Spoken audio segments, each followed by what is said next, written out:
पहले उस व्यवस्था की मूल इकाई यानी छात्र को समझना होगा। जी। पवन सर के नोट्स की शुरुआत वैयक्तिक भिन्नता यानी इंडिविजुअल डिफरेंसेस से होती है। वो स्पष्ट करते हैं कि हर बच्चा अपने आप में यूनिक है, अद्वितीय है। इस दुनिया में कोई भी दो बालक एक जैसे नहीं होते। यहाँ तक कि नोट्स कहते हैं कि जुड़वा बच्चों में भी स्पष्ट अंतर होता है। हाँ, और देखिए इसके पीछे गहरे मनोवैज्ञानिक और जैविक कारण है। जब हम किसी बच्चे को अलग कहते हैं तो हम वास्तव में उसके संज्ञानात्मक ढांचे की बात कर रहे होते हैं, मतलब उसके सोचने समझने के तरीके की। जी बिल्कुल। नोट्स बताते हैं कि इन भिन्नताओं का आधार क्या है। बुद्धि स्तर, जिसे हम IQ कहते हैं, बच्चे की रुचि, उसकी योग्यता, सामाजिक पृष्ठभूमि और सीखने की गति। अब सोचिए, एक बच्चा जो किताबों से घिरे माहौल में पला बड़ा है, उसका भाषाई विकास उस बच्चे से बिल्कुल अलग होगा जिसे वो माहौल नहीं मिला।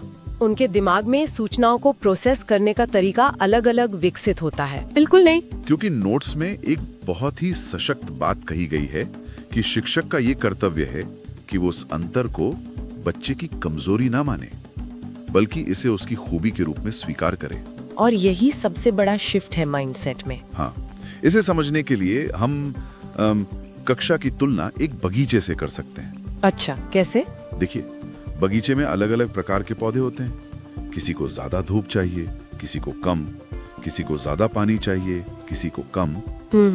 अब यदि माली सभी पौधों के साथ एक जैसा व्यवहार करेगा तो क्या बगीचा कभी खिलेगा? कुछ पौधे तो सूख ही जाएंगे। बहुत ही सटीक उपमा है ये। समस्या बच्चे में नहीं, बल्कि उसे दिए जाने वाले इनपुट में होती है।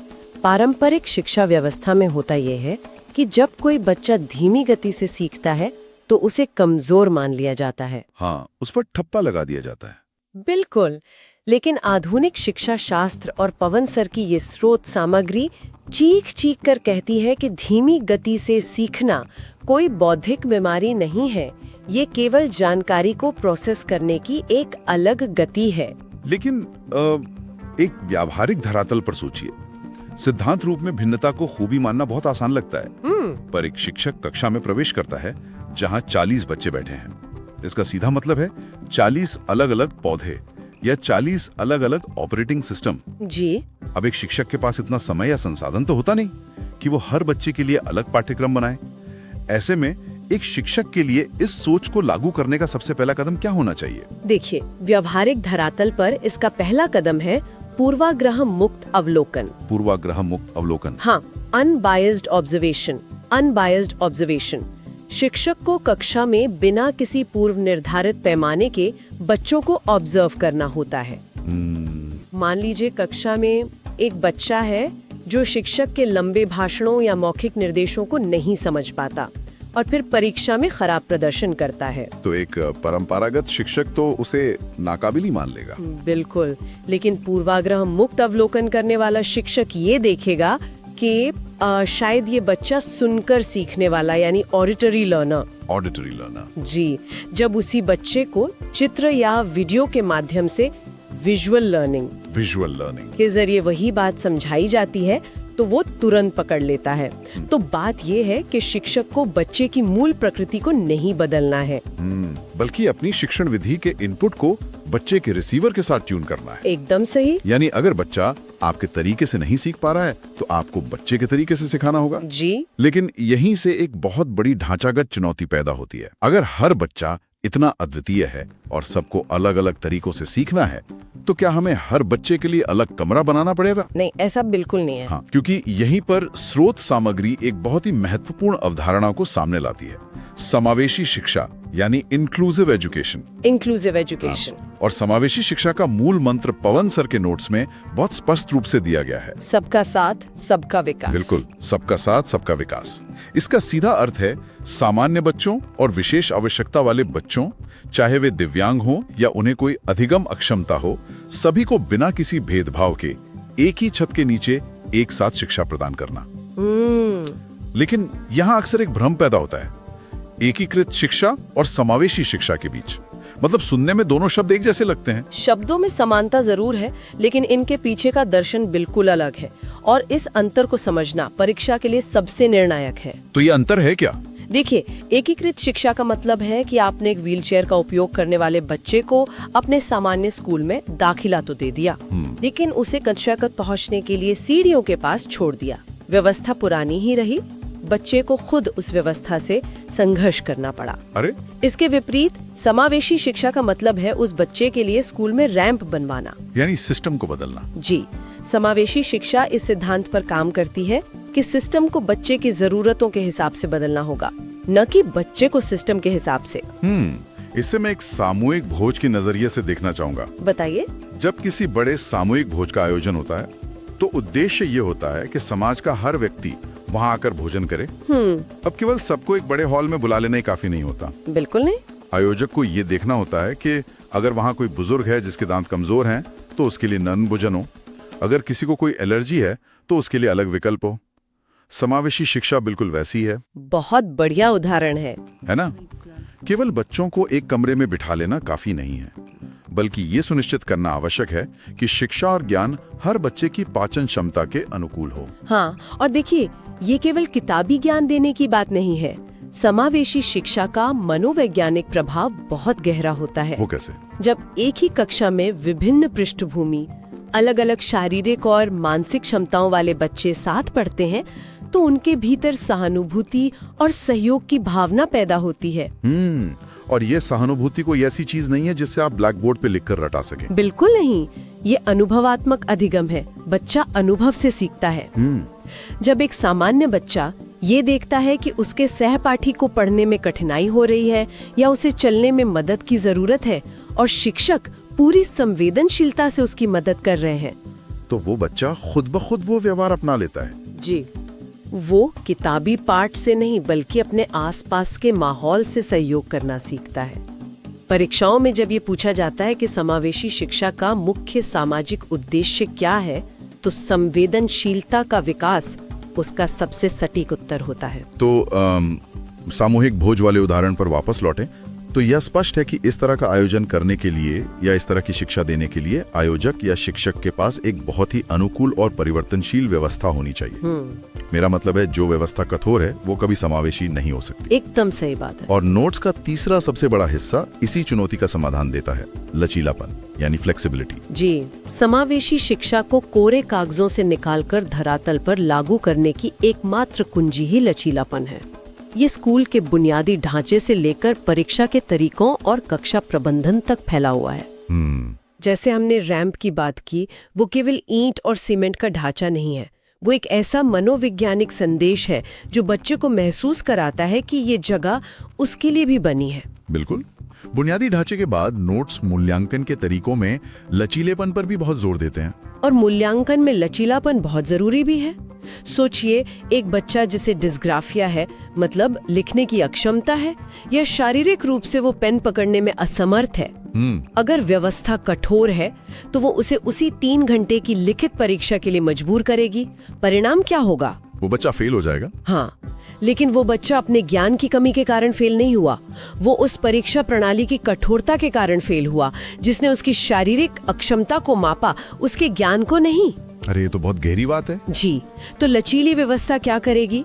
वो कहेगी कि इस बच्चे का मूल्यांकन मौखिक रूप से किया जाए या उसे एक स्क्राइब मतलब एक लेखक दिया जाए। एक बहुत ही स्पष्ट और तार्किक समाधान है। और इसके बाद स्रोत सामग्री सीधे कक्षा प्रबंधन के अंदर जाती है, विशेष रूप से एक बहुत ही अहम बिंदु पर बैठने की व्यवस्था यानी सिटिंग अरेंजमेंट। इसमें साफ निर्देश है कि कक्षा में बैठने की व्यवस्था कभी भी स्थिर नहीं होनी चाहिए। बिल्कुल। पारंपरिक कक्षाओं में हमेशा एक अघोषित पदानुक्रम होता है, आपने देखा होगा। हाँ, वो तेज बच्चे हमेशा आगे बैठते हैं और जो धीमी गति से सीखते हैं वो पीछे, जिन्हें हम बैक बेंचर्स कहते हैं। जी। और यह स्थिर व्यवस्था बच्चों के बीच एक मनोवैज्ञानिक दीवार खड़ी कर देती है। समावेशी शिक्षा इस दीवार को गिराने के लिए बैठने की व्यवस्था को गतिशील रखने की मांग करती है। लेकिन बच्चों की जगह बार बार बदलने से वास्तव में हासिल क्या होता है? मतलब क्या ये सिर्फ उन्हें सजग रखने का एक तरीका है या इसके पीछे कोई गहरी प्रक्रिया काम कर रही है? पीयर लर्निंग का विज्ञान काम करता है। मनोवैज्ञानिक वाइगॉत्स्की का सिद्धांत भी यही कहता है कि बच्चे अपने हमउम्र साथियों से बहुत तेजी से सीखते हैं। अच्छा, हाँ हम उम्र साथियों से। हाँ, देखिए, जब एक 10 साल का बच्चा किसी गणित के सवाल को नहीं समझ पाता, तो कई बार 40 साल के शिक्षक के समझाने पर भी उसे बात समझ नहीं आती। क्योंकि शिक्षक और बच्चे के सोचने के स्तर में बहुत बड़ा अंतर है। बिल्कुल, लेकिन जब बैठने की व्यवस्था बदलती है और वो बच्चा किसी ऐसे सहपाठी के साथ बैठता है जिसे वो सवाल आता है, तो वो सहपाठी अपनी 10 साल वाली भाषा में अपने स्तर के उदाहरणों से उसे समझा देता है। अरे वाह! इसे समझने के लिए हम स्थिर व्यवस्था की तुलना ठहरे हुए पानी से कर सकते हैं। ठहरा हुआ पानी जल्दी खराब हो जाता है, जबकि समय समय पर बदलते समूहों की तुलना हम बहती हुई नदी से कर सकते हैं, जो हर कोने तक ऊर्जा और नए विचार पहुंचाती है। बहुत ही सुंदर विचार है। जब अलग अलग खूबियों और कमियों वाले बच्चे एक साथ बैठते हैं, तो उनके विचारों का आदान प्रदान होता है। वो समस्याओं को हल करने के नए तरीके सीखते हैं, जो उन्हें अकेले बैठने पर कभी नहीं आते। और ये तभी संभव है जब शिक्षक कक्षा को एक जीवंत इकोसिस्टम की तरह चलाए, न कि किसी जेलर की तरह। शिक्षक को ज्ञान थोपने वाले की जगह एक सुविधादाता यानी फैसिलिटेटर की भूमिका निभानी होती है, जो इस वैचारिक आदान प्रदान को दिशा दे सके। बिल्कुल, लेकिन यहाँ मैं एक ऐसी उलझन की बात करना चाहूंगा जो अक्सर परीक्षार्थियों के सामने आती है। जी बताइए। देखिए, बहुविकल्पीय प्रश्नों में मतलब MCQ में हाँ। कई बार ऐसे विकल्प दिए जाते हैं जहाँ एक तरफ कठोर अनुशासन और नियमों का पालन होता है और दूसरी तरफ लचीली व्यवस्था होती है। हाँ, ये तो है। अब हमारी पुरानी सामाजिक सोच तो यही कहती है कि पढ़ाई के लिए कड़ा अनुशासन और पिन ड्रॉप साइलेंस जरूरी है। हाँ, ये तो है। तो ऐसे में परीक्षाओं में लचीलापन ही हमेशा सही उत्तर क्यों होता है? एक बहुत ही सामान्य भ्रम है, और ऐसा इसलिए है क्योंकि हम अनुशासन और कठोरता को एक ही समझ लेते हैं, जबकि ये दोनों बिल्कुल अलग है। कठोरता का अर्थ है हर स्थिति में एक ही नियम थोपना, चाहे उससे बच्चे का नुकसान ही क्यों न हो। यह भय पैदा करता है, और जहाँ भय है वहाँ संज्ञानात्मक विकास रुक जाता है। एक कांच की छड़ को देखिए, वह बहुत कठोर होती है, लेकिन दबाव पड़ने पर वह टूट जाती है। इसके विपरीत लचीलापन एक बांस की तरह है, वह हवा के दबाव के साथ झुक जाता है और फिर वापस अपनी जगह पर आ जाता है। मतलब लचीलेपन का अर्थ अराजकता या अनुशासनहीनता बिल्कुल नहीं है। बिल्कुल नहीं। लचीलेपन का अर्थ है परिस्थितियों और बच्चे की आवश्यकताओं के अनुसार व्यवस्था को ढालने की क्षमता। एक सच्ची समावेशी कक्षा में अनुशासन डंडे के डर से नहीं आता, बल्कि बच्चों के सीखने में संलग्नता से आता है। जब बच्चे एंगेज्ड होते हैं। जी, जब हर बच्चे को उसकी गति और तरीके से सीखने का अवसर मिलता है, तो कक्षा में एक स्वाभाविक सकारात्मक अनुशासन पनपता है। इसीलिए परीक्षा के दृष्टिकोण से कठोरता हमेशा एक नकारात्मक कीवर्ड है और लचीलापन एक बाल केंद्रित व्यवस्था का सबसे। अगर कोई छात्र किसी परीक्षा में फेल हो जाता है, तो एक आम समाज की पहली प्रतिक्रिया क्या होती है? हाँ, अक्सर लोग यही कहते हैं ना कि पढ़ाई नहीं की होगी, हाँ बिल्कुल, यहाँ कहेंगे कि ध्यान नहीं दे रहा होगा, या उसमें वो बात ही नहीं है, उसका दिमाग कमजोर है। सही बात है, हम सब यही सुनते आए हैं। लेकिन क्या हो अगर मैं कहूँ कि आधुनिक शिक्षा शास्त्र, जिसे हम पेडागोजी कहते हैं, इस पूरी धारणा को सिरे से खारिज करता है? ये सच में काफी अलग नजरिया है ना? मतलब सोचिए, क्या हो अगर मैं कहूँ कि जब कोई छात्र फेल होता है, तो असल में वो छात्र नहीं, बल्कि उसे पढ़ाने वाला शिक्षक और वो पूरा का पूरा शिक्षा तंत्र फेल हुआ है। ये विचार सुनने में जितना चौंकाने वाला लगता है, असल में उतना ही तार्किक है। मतलब पारंपरिक शिक्षा में हम हमेशा मानकर चलते हैं कि ज्ञान देने वाला जो सिस्टम है वो एकदम परफेक्ट है। हाँ, कि सिस्टम तो भगवान है। बिल्कुल। और अगर कोई सीख नहीं पा रहा है तो खोट उसी इंसान में है। लेकिन आज हम जिस विषय की गहराई में जा रहे हैं वो इस पूरे नजरिए को पलट कर रख देता है। एकदम पलट देता है। और यही आज के हमारे इस गहन विश्लेषण का मुख्य विषय है। हमारे पास जो स्रोत सामग्री है आज की इस चर्चा के लिए, वो the divine child, foundations of modern pedagogy और लर्निंग विद पवन के कुछ बेहद दिलचस्प नोट्स का एक संकलन है। हाँ, और दोनों ही स्रोत बहुत ही बेहतरीन तरीके से इस विषय को समझाते हैं। तो हमारी इस चर्चा का जो मुख्य मिशन है वो ये समझना है कि सीखने की ये पूरी प्रक्रिया असल में काम कैसे करती है। रटने की वो पारंपरिक प्रथा क्यों पूरी तरह से एक भ्रम है और किसी भी चीज को गहराई से सीखने का मनोवैज्ञानिक रूप से सही तरीका आखिर क्या है? और मैं यहाँ एक बात जोड़ना चाहूंगी कि ये चर्चा केवल स्कूलों या शिक्षकों तक ही सीमित नहीं है। अच्छा, हाँ, इन नोट्स में जो मनोविज्ञान और शिक्षा शास्त्र के सिद्धांत दिए गए हैं वे किसी भी इंसान के लिए उतने ही प्रासंगिक हैं जो जीवन में कुछ नया सीखना चाहता है। मतलब वयस्कों के लिए भी? बिल्कुल, क्योंकि ये इस बात पर आधारित है कि मानव मस्तिष्क जानकारी को कैसे प्रोसेस करता है। ये बहुत ही जबरदस्त पॉइंट है। तो चलिए बिना किसी देरी के सीधे उसी बिंदु से शुरुआत करते हैं जिसने मुझे सबसे ज्यादा हैरत में डाल दिया। हाँ बताइए, वो क्या था? स्रोत सामग्री में पेडागोजी का एक स्वर्ण नियम यानी गोल्डन रूल बताया गया है। वो नियम कहता है बच्चा भगवान है या चाइल्ड इज द सुप्रीम। मैं सच कहूं तो ये सुनकर थोड़ा अजीब लगता है। मतलब क्या हम शिक्षा की बात कर रहे हैं या किसी धार्मिक अनुष्ठान की? इसका असल में मतलब क्या है? मैं समझ सकती हूँ कि ये थोड़ा अजीब क्यों लगता है, लेकिन बच्चा भगवान है कहने का तात्पर्य ये बिल्कुल नहीं है कि हमें उसकी पूजा करनी है या उसकी हर जिद माननी है। शुक्र है। हाँ, ये दरअसल एक बहुत ही गहरा मनोवैज्ञानिक दृष्टिकोण है। इसका सीधा सा मतलब ये है कि शिक्षा की पूरी व्यवस्था में सीखने वाला यानी जो लर्नर है वो सर्वोच्च प्राथमिकता है। ओके। इसे समझने के लिए हमें थोड़ा इतिहास में जाना होगा। औद्योगिक क्रांति के समय जो शिक्षा प्रणाली बनी थी वो फैक्ट्रियों की तरह थी। मतलब असेंबली लाइन जैसी? एकदम सही। एक सांचा बना दिया गया और हर बच्चे को उसी सांचे में ढलना था। जो उस सांचे में फिट नहीं हुआ उसे डिफेक्टिव मानकर बाहर कर दिया गया। बाप रे, यानी सिस्टम के हिसाब से बच्चे को बदलना पड़ता था। बिल्कुल, लेकिन आधुनिक शिक्षा शास्त्र इस कारखाने वाले मॉडल को पूरी तरह से नकारता है। तो अगर मैं इसे एक बहुत ही सटीक एनालॉजी से समझूं, मतलब जो मेरे दिमाग में आ रहा है। हाँ हाँ बताइए। मान लीजिए कोई मरीज किसी डॉक्टर के पास जाता है, डॉक्टर उसे एक दवा देता है, लेकिन उस दवा से मरीज ठीक नहीं होता। अब क्या वो डॉक्टर मरीज पे चिल्लाएगा कि तुम मेरी दी हुई दवा से ठीक क्यों नहीं हो रहे हो, तुम्हारे शरीर में ही कोई खोट है? अरे बिल्कुल नहीं। अगर कोई डॉक्टर ऐसा करता है तो वो बहुत ही खराब डॉक्टर है। वही तो, एक अच्छा डॉक्टर तो यही देखेगा कि शायद ये दवा इस मरीज के शरीर या उसकी बीमारी के हिसाब से सही नहीं है। वो दवा बदलेगा, इलाज का तरीका बदलेगा। ये बहुत ही बेहतरीन उदाहरण है। डॉक्टर मरीज को अपने इलाज के हिसाब से बदलने के लिए मजबूर नहीं करेगा, बल्कि इलाज को मरीज की जरूरत के हिसाब से ढालेगा। हाँ, शिक्षा में भी ठीक यही होता है। जब हम कहते हैं कि बच्चा कभी गलत नहीं होता, तो इसका मतलब है कि शिक्षक का काम बच्चे की कमियां निकालना नहीं है।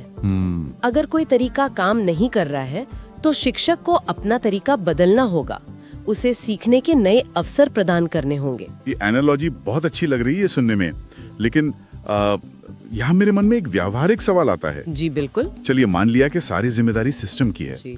लेकिन क्या ऐसा करने से बच्चे बिगड़ नहीं जाएंगे? कैसे मतलब? मेरा मतलब है कि अगर हम ये तय कर लें कि छात्र कभी गलत नहीं हो सकता, तो क्या हम उसे उसकी गलतियों के परिणामों से नहीं बचा रहे हैं? क्या ये एक तरह से उसे स्पॉइल करना नहीं है? ये बहुत ही लाजमी सवाल है और बहुत से लोग यही सोचते हैं, लेकिन यहाँ हमें जिम्मेदारी और दोष के बीच का अंतर समझना होगा। अच्छा, जिम्मेदारी और दोष। हाँ, आधुनिक पेडागोजी ये नहीं कहती कि बच्चा कभी गलतियां नहीं करेगा, वो बेशुमार गलतियां करेगा, लेकिन हम उस पर दोष या ब्लेम नहीं मढ़ते। ओके। हम उसे ये नहीं कहते कि तुम बेवकूफ हो या तुम सीख ही नहीं सकते। इसके बजाय हम ये मानते हैं कि इस गलती के पीछे कोई ना कोई कारण है। कारण जैसे? कैसे शायद उसे विषय समझ नहीं आया, या पढ़ाने का तरीका बहुत उबाऊ था, या शायद उस दिन उसका ध्यान कहीं और था। शिक्षक की जिम्मेदारी उस कारण को समझना और उसे दूर करना है। ओह, तो ये दोषारोपण की संस्कृति से हटकर समस्या समाधान की संस्कृति की ओर बढ़ना है। बिल्कुल। ओके, अब मैं इसे अच्छे से समझ पा रहा हूँ।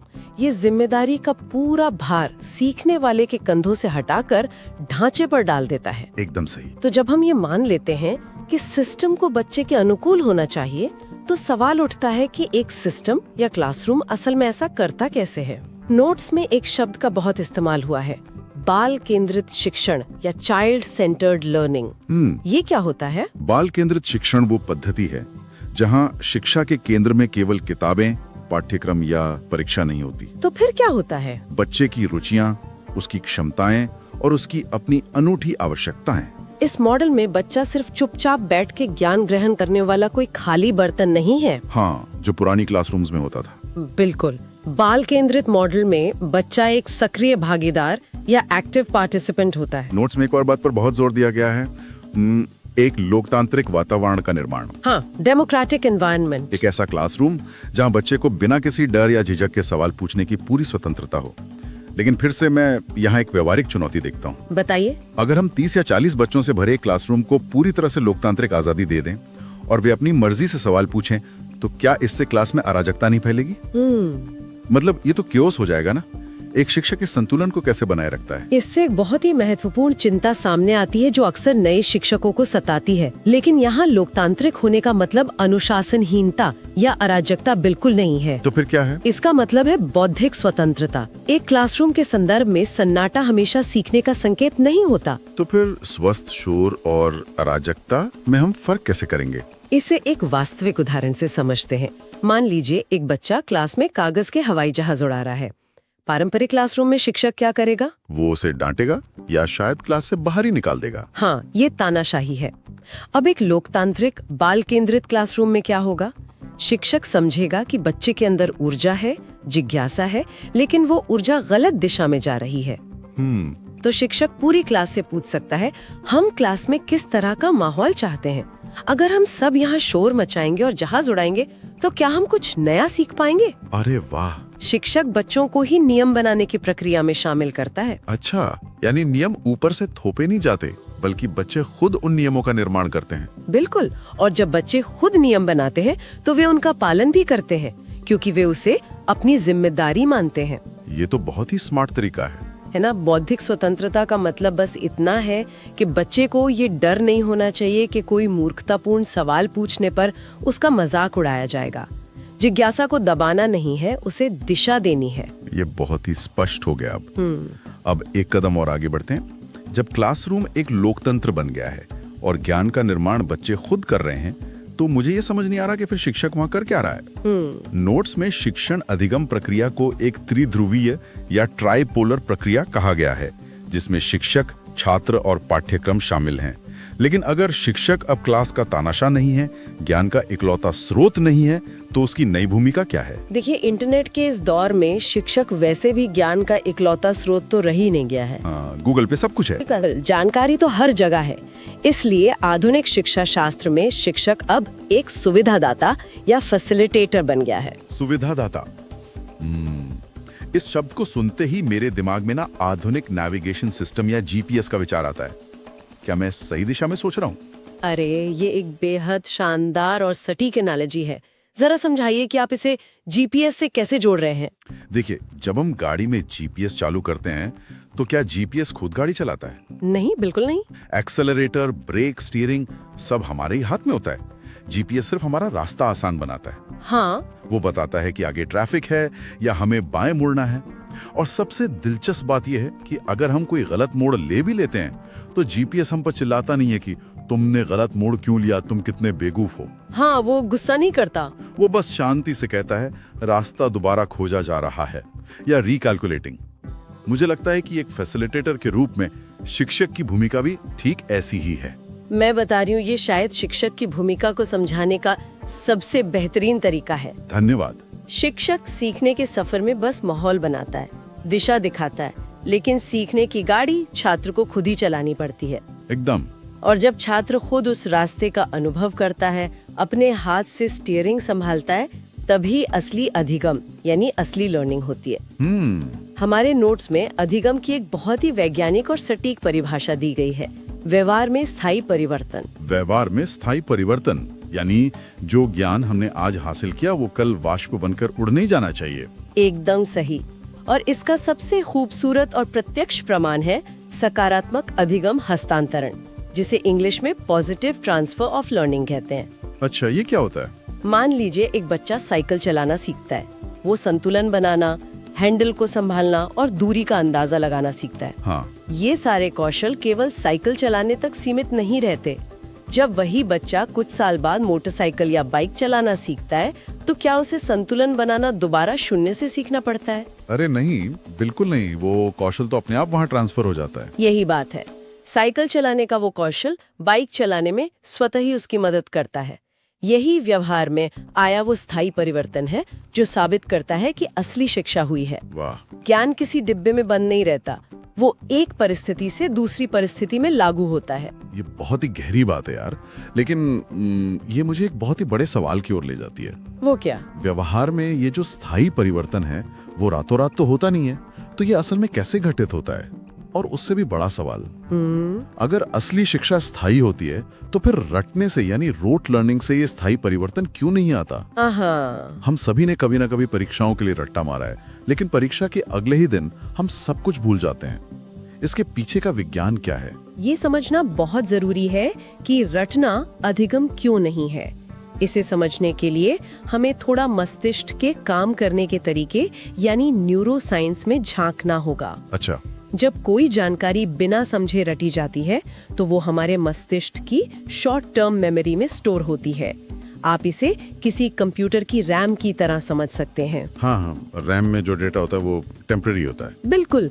ये जानकारी सिर्फ तब तक के लिए होती है जब तक आपको उसकी तुरंत जरूरत है, जैसे कि परीक्षा के वो 3 घंटे। इसके बाद दिमाग उसे गैर जरूरी मानकर फ्लश कर देता है, यानी मिटा देता है। ओह, तो असली अधिगम के दौरान दिमाग में क्या अलग होता है? असली अधिगम के दौरान मस्तिष्क में लॉन्ग टर्म पोटेंशिएशन नाम की एक प्रक्रिया होती है। Long term potentiation? हाँ, सरल भाषा में। तो आज की इस विशेष गहन चर्चा में हम पवन सर के नोट्स का विश्लेषण करने वाले हैं। मतलब इंसान का जो विकास है ना, गर्भधारण से लेके 18 साल तक का वो पूरा सफर। अगर मैं ऐसे थोड़ा मजेदार तरीके से कहूं तो ये इंसान का जीवन एक वीडियो गेम की तरह है जिसके 5 अलग अलग लेवल हैं और हर लेवल की अपनी खास चुनौतियां होती हैं। बिल्कुल सही कहा आपने। और देखिए, इन अवस्थाओं को समझना सिर्फ किसी परीक्षा को पास करने के लिए नहीं है, बल्कि मानव स्वभाव को गहराई से समझने के लिए भी बहुत जरूरी है। हाँ, वो तो है। लेकिन इस सफर को डिकोड करने के लिए हमें सबसे पहले ये समझना होगा कि विकास असल में होता कैसे है। ये कोई जादू नहीं है, इसमें एक बहुत ही बुनियादी सिद्धांत काम करता है। विकास केवल हमारे जीन या डीएनए से तय नहीं होता। अच्छा, मतलब सिर्फ आनुवंशिकता ही सब कुछ नहीं है? एकदम सही। ये पूरी तरह से आनुवंशिकता और वातावरण के बीच होने वाली बातचीत का नतीजा है। अगर हम पवन सर के नोट्स के हिसाब से चलें तो इसे एक सूत्र में पिरोया गया है, D बराबर है H गुणा E, यानी विकास जो है वो आनुवंशिकता और पर्यावरण का गुणनफल है। एक मिनट, इसे थोड़ा और आसान करते हैं। तो आप ये कह रही हैं कि आनुवंशिकता या जो H है वो हमें सिर्फ एक बीज देती है, पर वो बीज एक मजबूत पेड़ बनेगा या नहीं ये पूरी तरह से इस बात पर निर्भर करता है कि उसे कैसा वातावरण यानी ई मिल रहा है ना? हाँ, बिल्कुल यही बात है। और यहाँ सबसे दिलचस्प बात यह है कि ये दोनों आपस में जुड़ते नहीं हैं, बल्कि गुणा होते हैं। मतलब अगर वातावरण शून्य हो जाए तो आपके पास कितने भी बेहतरीन जीन क्यों ना हो, विकास शून्य ही रहेगा। अरे वाह, ये तो बहुत ही गहरी बात है। तो चलिए फिर इस सफर की शुरुआत करते हैं उस जगह से जहां से असल में सब कुछ शुरू होता है। विकास की पहली अवस्था यानी पूर्व प्रसूति अवस्था, जो गर्भधारण से लेकर जन्म तक के लगभग 280 दिन का समय है। हाँ, और यहाँ जो बात सबसे आकर्षक है वो ये है कि विकास की गति इस समय सबसे तेज होती है। यही बात तो मुझे हमेशा हैरान करती है। मतलब जो समय हमें दिखाई ही नहीं दे रहा है, जो अदृश्य है, वहां विकास अपनी चरम सीमा पर कैसे हो सकता है? देखिए, इसे ऐसे समझिए जैसे किसी बहुत ही विशाल गगनचुंबी इमारत का निर्माण हो रहा हो। जब आप बाहर से देखते हैं तो लगता है काम तो जमीन के ऊपर है, लेकिन असल में सबसे जटिल इंजीनियरिंग और सबसे मजबूत नींव जमीन की गहराई में तैयार होती है, जहां किसी की नजर नहीं जाती। हाँ, ये तो है। पूर्व प्रसूति अवस्था बिल्कुल वैसी ही अदृश्य नींव है जहां एक सूक्ष्म कोशिका विभाजित होकर पूरे शरीर का ढांचा बना लेती है। यानी यहाँ जो H और E का गुणा हो रहा है वो सबसे तेज है। हाँ, पर इस अदृश्य नींव के बाद अचानक से बच्चा दुनिया में आता है और शुरू होती है दूसरी अवस्था, शैशवावस्था, जो जन्म से 2 वर्ष तक चलती है। यहाँ बच्चा पूरी तरह माता पिता पर निर्भर है। पर मुझे ये समझाइए कि वो सीखता कैसे है? उसके पास तो भाषा ही नहीं है। यही मनोविज्ञान के सबसे खूबसूरत सवालों में से एक है। हम वयस्कों के लिए बिना भाषा की दुनिया की कल्पना करना बहुत मुश्किल है, पर एक शिशु के लिए दुनिया सिर्फ अनुभव का एक कच्चा प्रवाह है। वो बिना भाषा के सिर्फ अपनी इंद्रियों से सीखता है। मतलब देखकर और सुनकर। हाँ, और छूकर या चखकर भी। वो एक छोटे वैज्ञानिक की तरह होता है। जब वो किसी खिलौने को मुंह में डालता है तो वो कोई बुरी आदत नहीं है। वो अपने होठों और जीभ का इस्तेमाल करके उस चीज का आकार और तापमान समझ रहा होता है। अच्छा, तो जब एक बच्चा टीवी का रिमोट चबा रहा होता है तो वो असल में डेटा इकट्ठा कर रहा है। पर अगर शब्द नहीं है तो ये जानकारी दिमाग में स्टोर कैसे होती है? वो शारीरिक स्मृति या मोटर स्कीमा के रूप में स्टोर होती है। शिशु के लिए दुनिया सिर्फ उतनी ही है जितनी उस पल में उसकी इंद्रियों की पकड़ में है। अगर आप खिलौना छुपा लें तो वो उसे ढूंढने की कोशिश नहीं करेगा, क्योंकि जो आंखों के सामने नहीं है उसका अस्तित्व ही खत्म हो गया। क्या बात है, एक ऐसी दुनिया जहां सिर्फ आज और अभी है। पर जैसे ही बच्चा 2 साल का होता है ये दुनिया बदलने लगती है। हम आते हैं तीसरी अवस्था में, पूर्व बाल्यावस्था, 2 से 6 साल की उम्र। इसे खिलौनों की आयु भी कहा गया है। बिल्कुल, और ये अवस्था मस्तिष्क के विकास का एक बड़ा जादुई मोड़ है। बच्चा अब इंद्रियों की सीमित दुनिया से बाहर निकलकर कल्पना की दुनिया में कदम रखता है, और ये भाषा सीखने के लिए सबसे संवेदनशील काल है। हाँ, ये वही उम्र है जब बच्चे अंतहीन सवाल पूछकर बड़ों को थका देते हैं। ये क्या है? वो आसमान नीला क्यों है? पर मुझे ये बताइए कि इसका असल मतलब क्या है? भाषा और खिलौनों का आपस में क्या संबंध है? देखिए, ये दोनों एक ही मानसिक क्षमता के 2 रूप हैं, जिसे हम प्रतीकात्मक विचार कहते हैं। जब एक बच्चा लकड़ी के गुटके को जमीन पर रगड़कर कार की आवाज निकालता है तो वो एक निर्जीव टुकड़े को नया अर्थ दे रहा होता है। वो प्रतीक बना रहा है। अरे हाँ। और भाषा भी तो यही है। जब हम सेब शब्द बोलते हैं तो वो शब्द खुद मीठा नहीं होता, वो सिर्फ एक फल का प्रतीक है।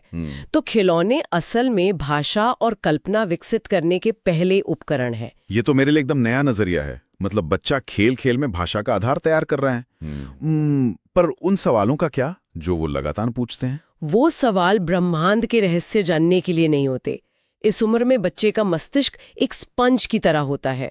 जब वे क्यों पूछते हैं तो वे असल में अपने वातावरण से भाषा की संरचना को सोख रहे होते हैं। वो देखते हैं कि मेरे इस सवाल पर सामने वाला क्या प्रतिक्रिया देगा। मतलब वो संवाद की दुनिया के नए ड्राइवर हैं और बस चेक कर रहे हैं कि गाड़ी कैसे चलती है।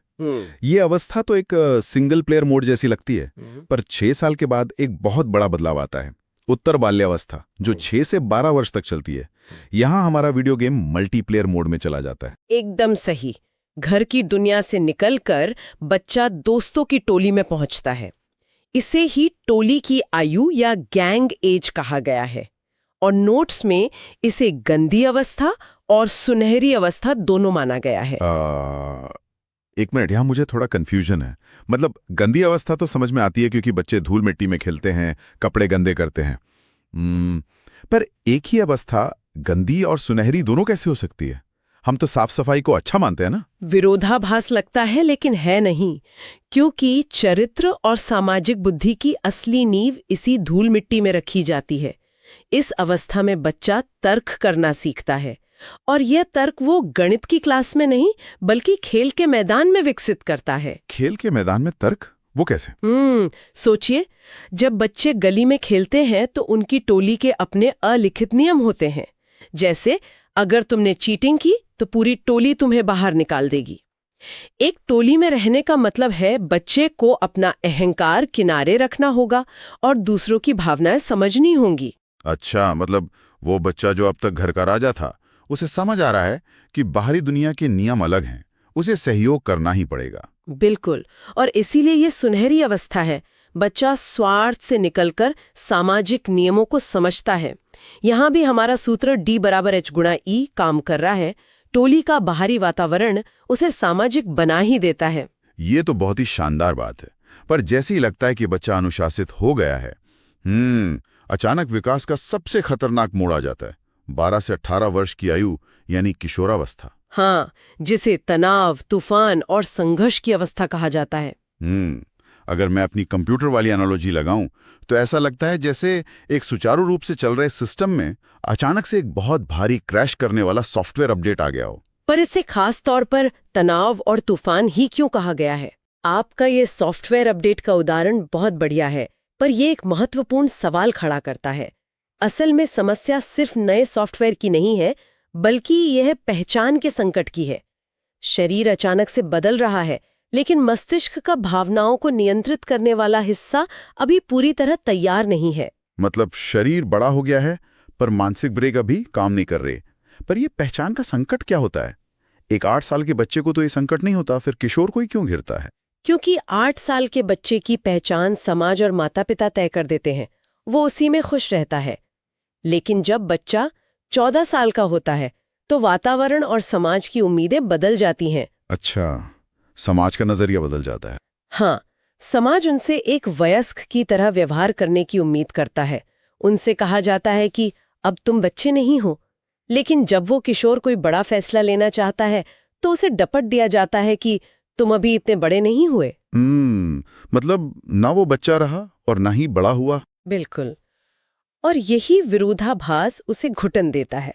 वो अपने ही भीतर जंग लड़ रहा होता है कि मैं आखिर हूं कौन। और यही पहचान का संकट उसके अंदर तनाव और विद्रोह को जन्म देता है।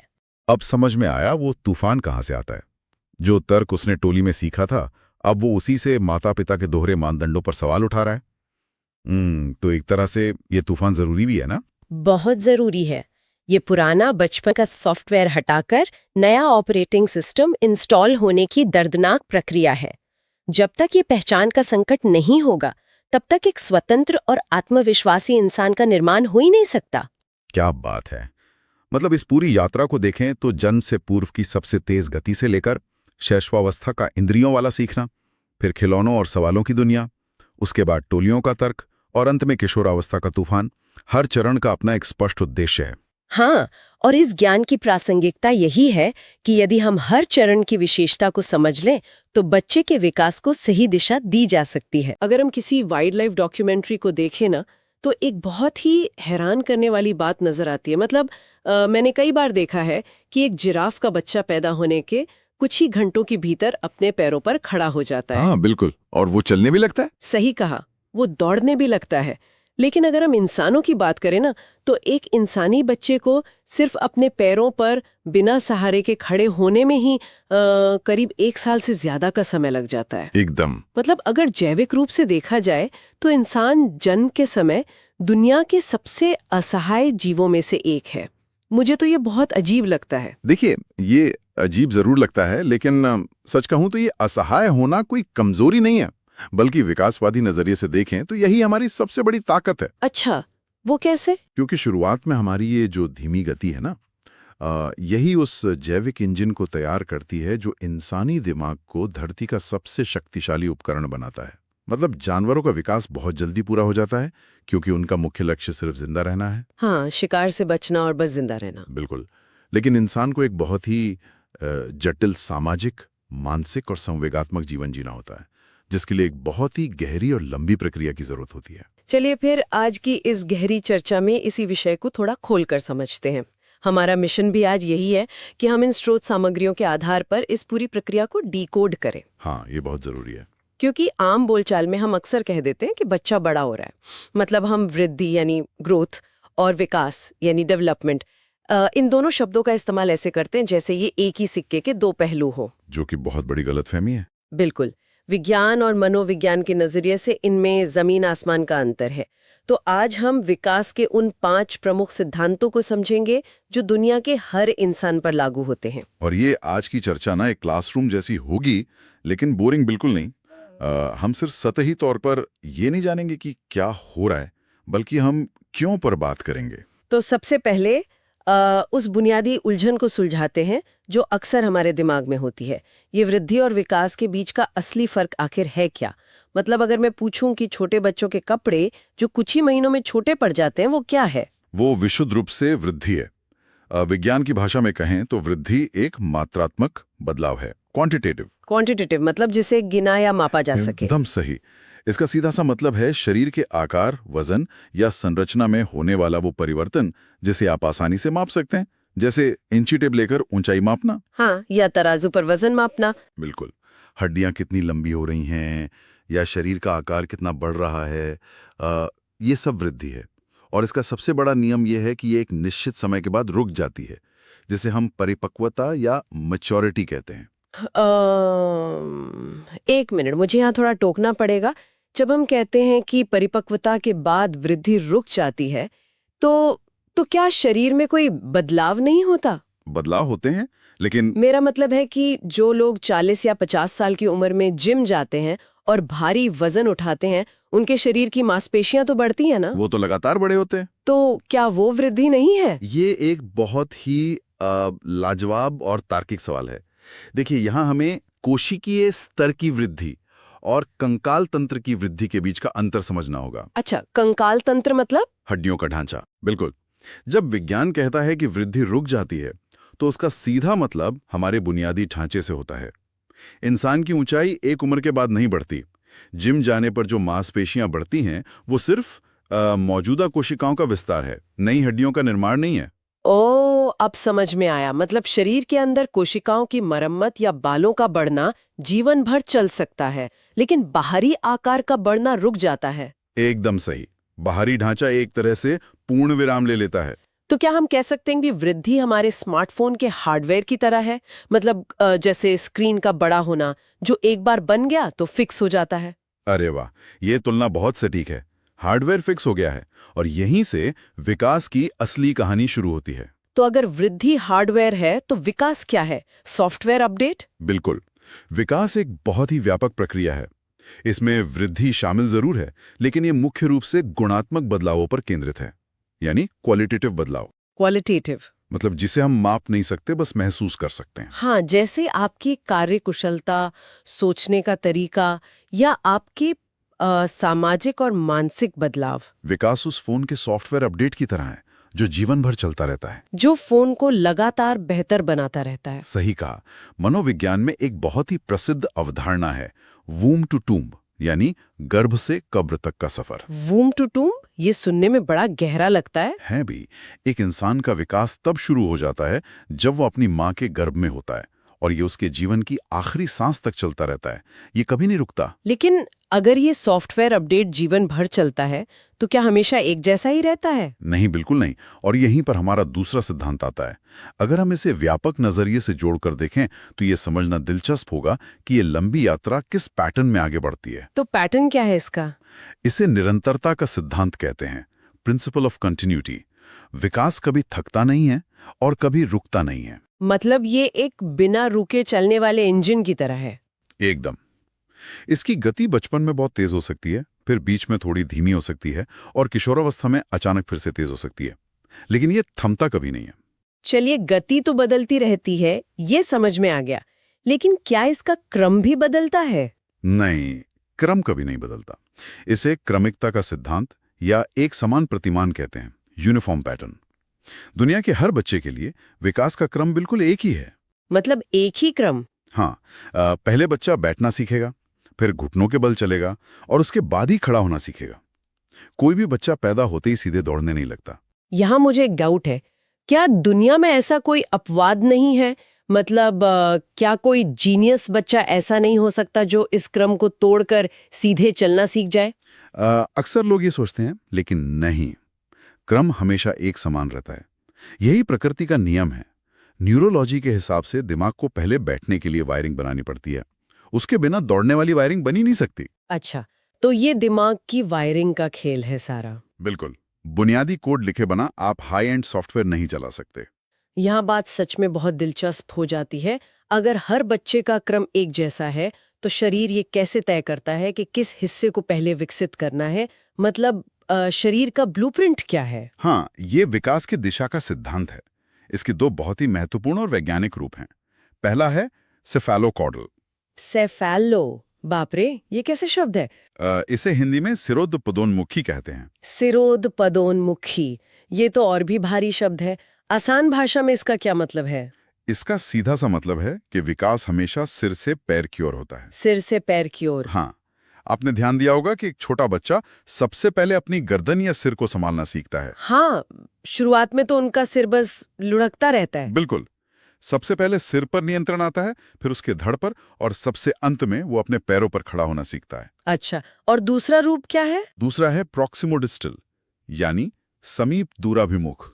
इसका मतलब है कि विकास हमेशा शरीर के केंद्र से बाहर की ओर होता है। केंद्र से बाहर मतलब हमारी रीढ़ की हड्डी से। बिल्कुल सही। पहले रीढ़ और आसपास के अंगों का विकास होता है, उसके बाद बच्चा अपनी बाहों पर नियंत्रण पाता है, और सबसे अंत में अपनी उंगलियों पर। अरे वाह, मतलब ये बिल्कुल वैसा है जैसे प्रकृति एक पेड़ उगा रही हो। पेड़? वो कैसे? जैसे पहले मुख्य तना मजबूत होता है जो कि केंद्र है, फिर उसमें से शाखाएं निकलती हैं जो हमारे हाथों की तरह हैं, और सबसे अंत में उन शाखाओं पर छोटी छोटी पत्तियां आती हैं जो हमारी उंगलियों की तरह हैं। क्या कमाल की तुलना की है आपने। बिल्कुल ऐसे ही होता है। पत्तियों से शुरुआत करके तना नहीं बनाया जा सकता। हाँ, पहले तना ही बनेगा। और यहीं से एक और बात जुड़ती है कि बच्चा अपने हाथों का इस्तेमाल करना कैसे सीखता है। इसे कहते हैं सामान्य से विशिष्ट का सिद्धांत। सामान्य से विशिष्ट, जनरल टू स्पेसिफिक, मतलब पहले आसान चीजें और फिर मुश्किल चीजें। कुछ वैसा ही। क्या होता है कि बच्चे पहले सामान्य गतिविधियां करते हैं। स्रोत में एक बहुत अच्छा उदाहरण है। शुरुआत में बच्चा किसी खिलौने को पकड़ने के लिए क्या करता है? वो अपना पूरा शरीर या दोनों हाथ आगे बढ़ाता है जैसे झपट्टा मार रहा हो। एकदम सही। वो सामान्य गतिविधि है। लेकिन बाद में विकास के साथ साथ वो उसी खिलौने को सिर्फ अपनी 2 उंगलियों से बड़ी सटीकता से उठा लेता है। हाँ, जैसे अंगूठे और एक उंगली से चुटकी में पकड़ लेना। बिल्कुल, वो विशिष्ट गतिविधि है।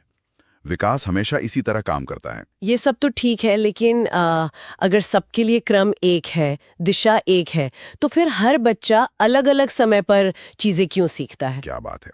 यही तो सबसे दिलचस्प बात है। इसे व्यक्तिक भिन्नता का सिद्धांत कहते हैं, इंडिविजुअल डिफरेंसेस। मतलब हर बच्चे की अपनी एक स्पीड होती है। हाँ, विकास का क्रम एक है, लेकिन गति यानी रेट अलग अलग होती है। उदाहरण के लिए अगर एक बच्चा 10 महीने में बोलना शुरू करता है और दूसरा 14 महीने में, तो माता पिता परेशान हो जाते हैं कि हमारे बच्चे में कोई कमी तो नहीं है। बिल्कुल, जो कि गलत है। विज्ञान कहता है कि दोनों ही बच्चे अपनी जगह बिल्कुल सामान्य हैं। हर बच्चा अपनी गति से बढ़ता है। तो इन सब का आखिर मतलब क्या है? हमारी रोजमर्रा की जिंदगी में इसका क्या काम? देखिए, ये सिद्धांत आज के समाज के लिए बहुत बड़ा सबक है। हम अक्सर बच्चों की तुलना एक दूसरे से करते हैं, जो कि वैज्ञानिक तौर पर ही बिल्कुल गलत है। हाँ, क्योंकि हर इंसान की बायोलॉजिकल घड़ी अलग है। सही कहा। और ये सिर्फ बच्चों के लिए नहीं बल्कि वयस्कों के लिए भी सच है।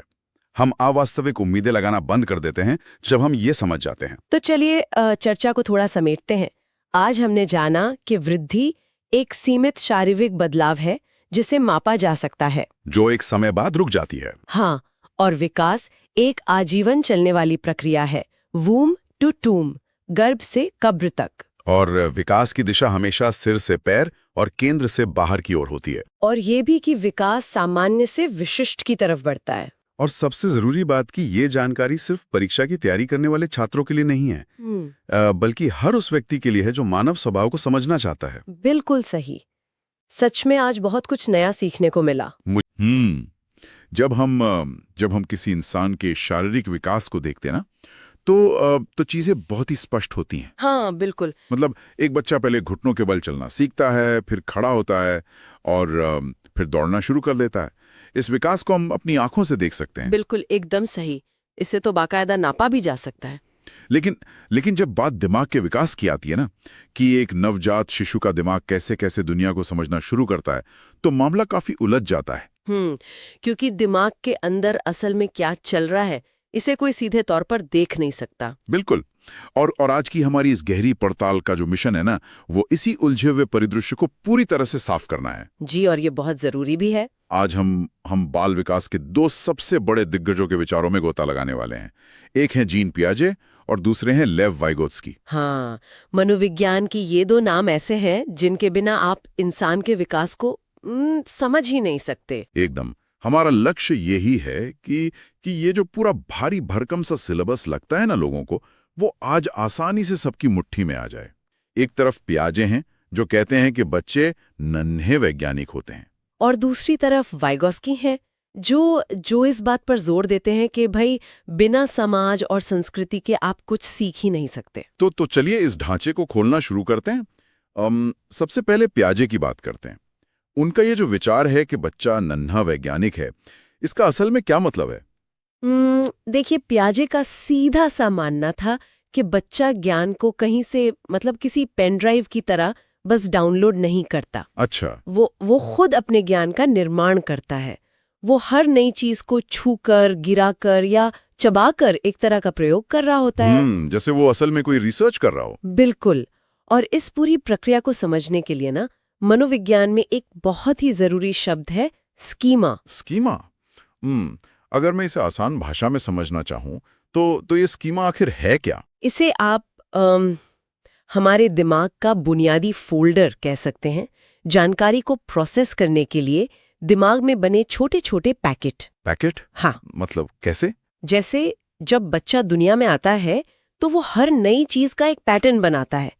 मान लीजिए बच्चे ने पहली बार किसी कुत्ते को देखा, तो उसके दिमाग में एक स्कीमा बन जाता है कि 4 पैर, 1 पूंछ और भौंकने की आवाज मतलब कुत्ता। अच्छा, तो क्या मैं इसकी तुलना कंप्यूटर के फोल्डर सिस्टम से कर सकता हूँ? हाँ, बिल्कुल कर सकते हैं। मतलब बच्चे के दिमाग में एक कुत्ते का फोल्डर बन गया है। अब अगर वो कल किसी दूसरे कुत्ते को देखता है जो थोड़ा अलग रंग का है, तो क्या वो उसे भी उसी फोल्डर में डाल देगा? एकदम सही।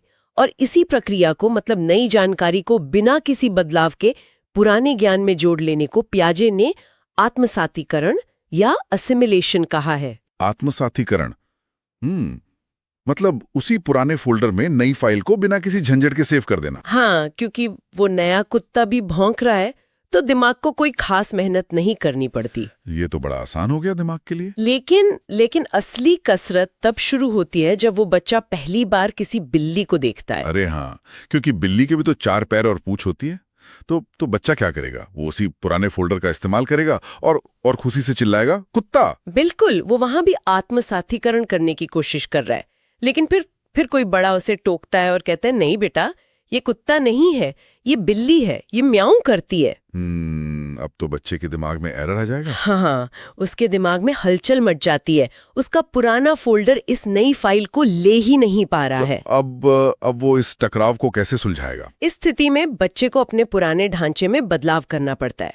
वो समझता है कि भाई हर 4 पैर वाला जानवर कुत्ता नहीं होता। अच्छा, उसे अपने दिमाग में एक नया फोल्डर बनाना पड़ता है, बिल्ली का फोल्डर।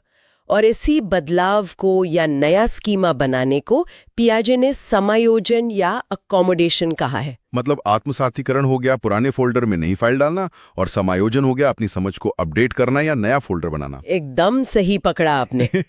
लेकिन एक बात सोचिए, अपनी पुरानी समझ को गलत मानकर ये नया फोल्डर बनाने में दिमाग को कुछ उलझन तो होती होगी ना? बहुत उलझन होती है। और इसे ही इस बेचैनी को सुलझाने की प्रक्रिया को साम्य धारण या इक्विलिब्रेशन कहते हैं। साम्य धारण, ये कैसे काम करता है? देखिए, इंसान का दिमाग हमेशा एक बैलेंस या संतुलन में रहना चाहता है। जब बच्चा बिल्ली को कुत्ता समझ रहा था और उसे टोका गया तो एक कंफ्यूजन पैदा हुआ, एक तनाव आ गया। हाँ, उसका दिमाग कह रहा होगा कि अरे मेरा रूल तो यहाँ फेल हो गया। बिल्कुल।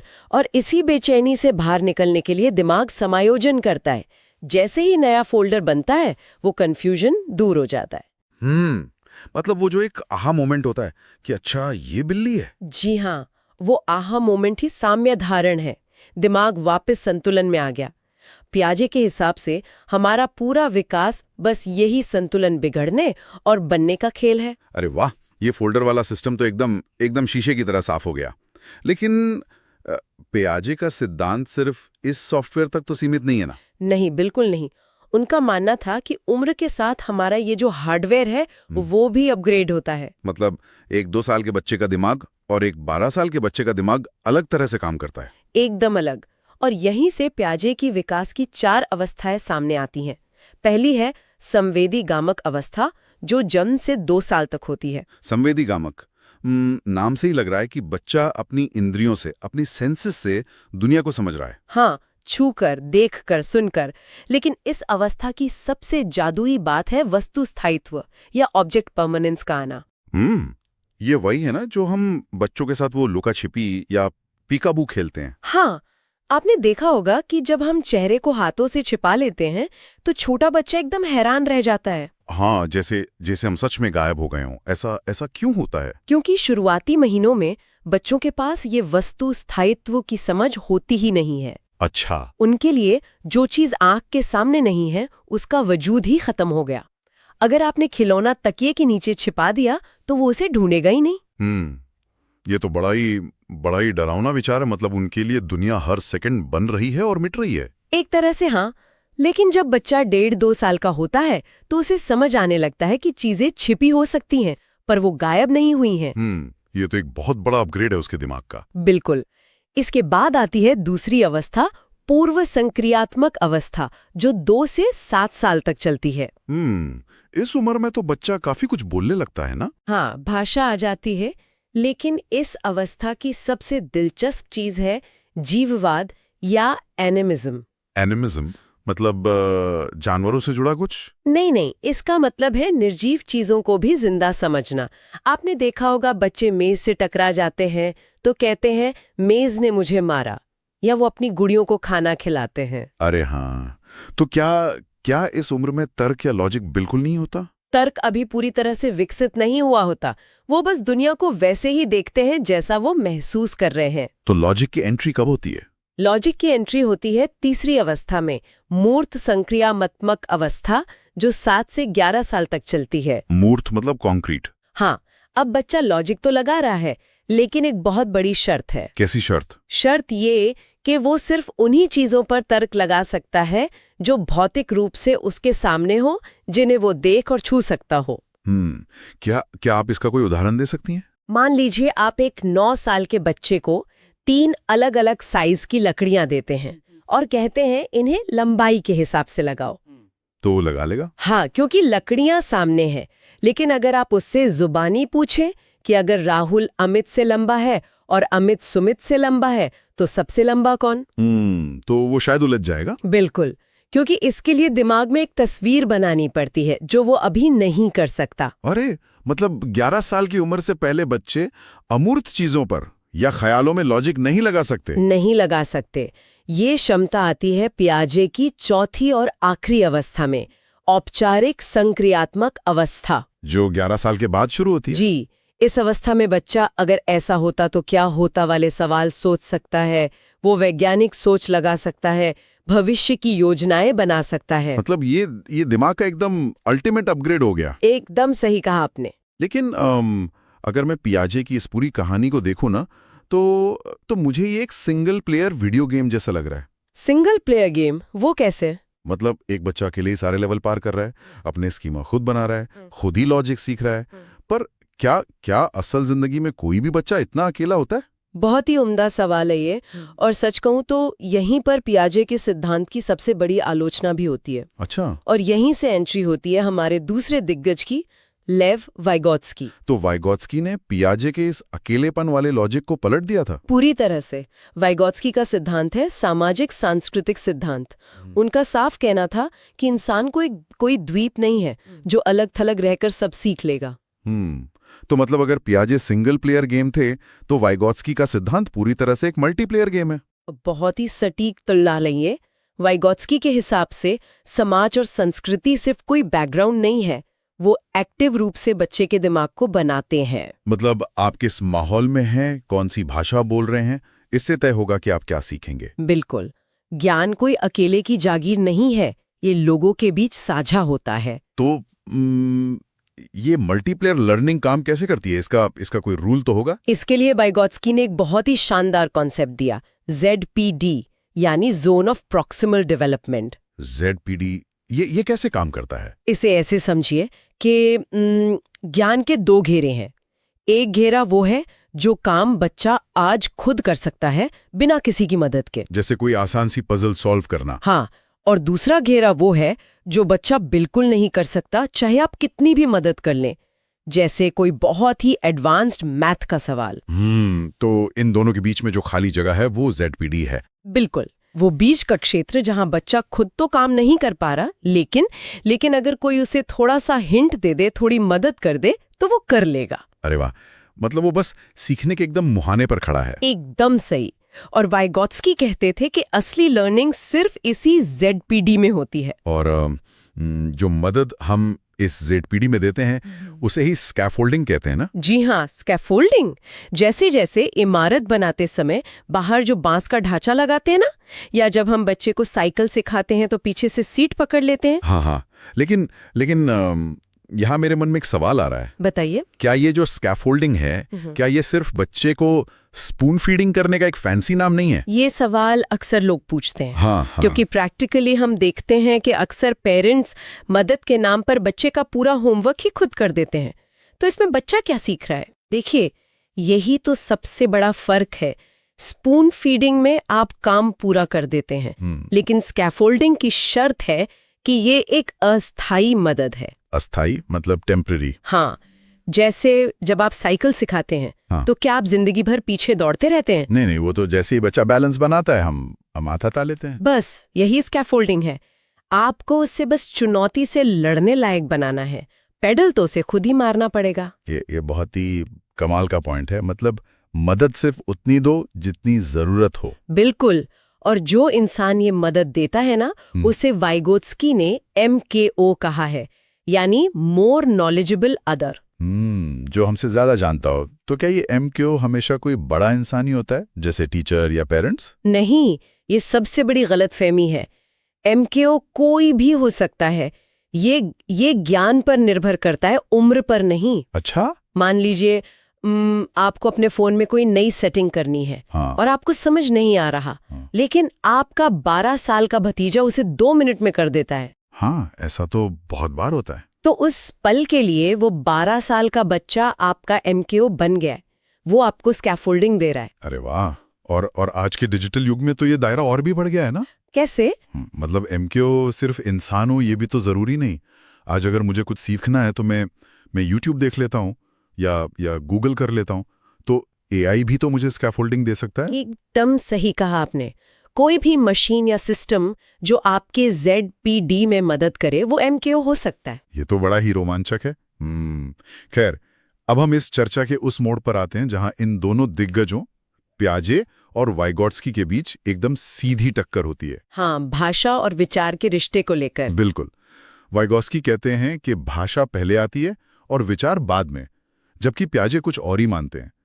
और इनका सबसे बड़ा जो टकराव है वो है निजी वाक, यानी प्राइवेट स्पीच पर। Private speech. तो सबसे पहले हमारे श्रोताओं के लिए ये स्पष्ट कर देते हैं कि ये निजी वाक असल में है क्या। इसका बहुत सीधा सा मतलब है खुद से जोर जोर से बातें करना। खुद से? हाँ, आपने देखा होगा छोटे बच्चे जब अकेले खेल रहे होते हैं तो वो लगातार बड़बड़ाते हैं, अब मैं इस लाल ब्लॉक को यहाँ रखूंगा, अरे ये तो गिर गया। हाँ, मैंने बहुत बार देखा है। वो किसी और से बात नहीं कर रहे होते, बस खुद से बोल रहे होते हैं। तो इसमें पियाजे को क्या दिक्कत थी? पियाजे ने जब बच्चों को ऐसे करते देखा तो उन्होंने इसे अहम केंद्रित वाक या ईगोसेंट्रिक स्पीच कह दिया। अहम केंद्रित मतलब बच्चा सेल्फिश हो रहा है? सेल्फिश नहीं, पियाजे का मतलब था कि बच्चा अभी दुनिया को सिर्फ अपने नजरिए से देख रहा है, उसे समझ नहीं आ रहा कि कोई सुन भी रहा है या नहीं। अच्छा। पियाजे के लिए ये एक तरह से बच्चों की नासमझी या मैच्योरिटी की कमी थी। लेकिन मुझे ये तर्क थोड़ा अजीब लग रहा है। क्यों? क्योंकि अगर ये मैच्योरिटी की कमी है तो भाई हम बड़े लोग भी तो ऐसा करते हैं। बिल्कुल करते हैं। जब मेरी चाबियां खो जाती हैं तो मैं पूरे घर में खुद से बोलते हुए घूमता हूँ, अरे ये मैंने चाबी कहाँ रख दी, शायद जैकेट में थी। तो क्या मैं भी अहम केंद्रित हूँ? और यहीं पर एकदम इस जगह पर वाइगोत्स्की का नजरिया जीत जाता है। अच्छा, वाइगोत्स्की ने क्या कहा? वाइगोत्स्की ने इसे कोई कमी नहीं माना। उन्होंने कहा कि ये जो खुद से बात करना है, ये स्वनियमन या सेल्फ रेगुलेशन का एक बहुत ही पावरफुल टूल है। स्वनियमन? इसका क्या मतलब हुआ? मतलब बच्चा खुद से बात करके असल में अपने ही बिहेवियर को गाइड कर रहा है। अरे वाह। जैसे आप चाबी ढूंढते वक्त खुद को फोकस कर रहे थे, वैसे ही बच्चा अपने खेल को डायरेक्शन दे रहा है, वो अपने विचारों को सुलझा रहा है। ये वाकई में बहुत लॉजिकल लग रहा है। और वाइगोत्स्की ने एक बात और कही कि ये जो बड़बड़ आना है ना, ये बड़े होने पर खत्म नहीं होता। तो क्या होता है इसका? ये बस बाहर से आना बंद हो जाता है और हमारे दिमाग के अंदर चला जाता है। ये हमारी इनर स्पीच या आंतरिक विचार बन जाता है। मतलब जो हम मन में सोचते हैं। जी हाँ, हम आज भी खुद से बातें करते हैं, बस बिना होठ हिलाएं। ये बहुत ही अद्भुत है। मतलब एक ही चीज को देखने के दो कितने अलग नजरिए। पियाजे ने उसे एक कमी माना और वाइगोत्स्की ने उसे हमारी सोच को आकार देने का सबसे बड़ा टूल बता दिया। यही तो इन दोनों सिद्धांतों की खूबसूरती है। बिल्कुल।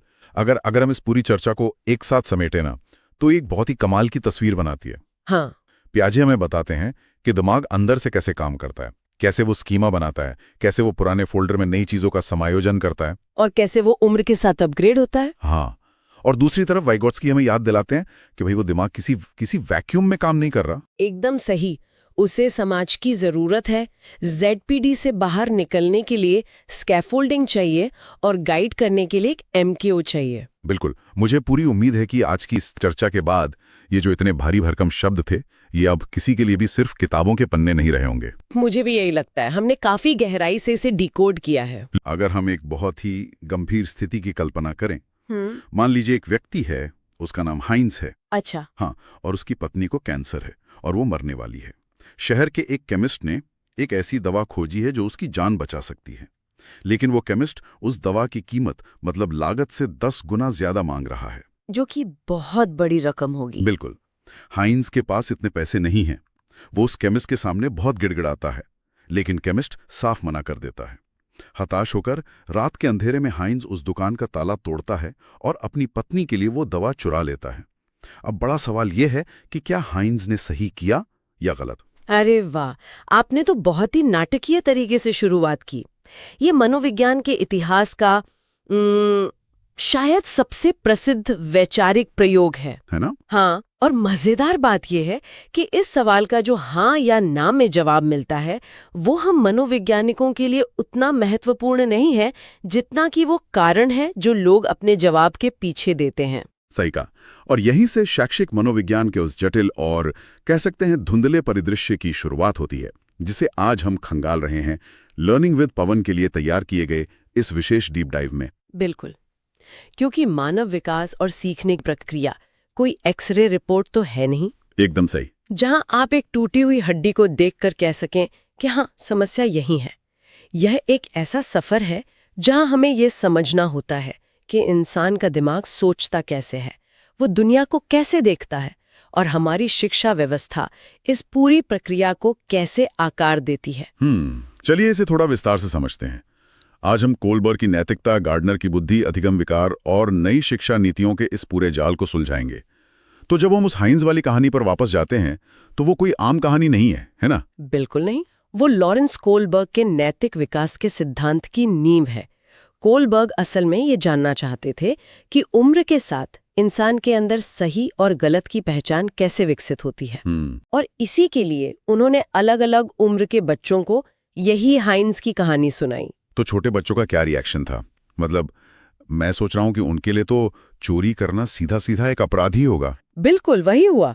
कोहलबर्ग ने इसे पूर्व पारंपरिक या प्री कन्वेंशनल स्तर कहा।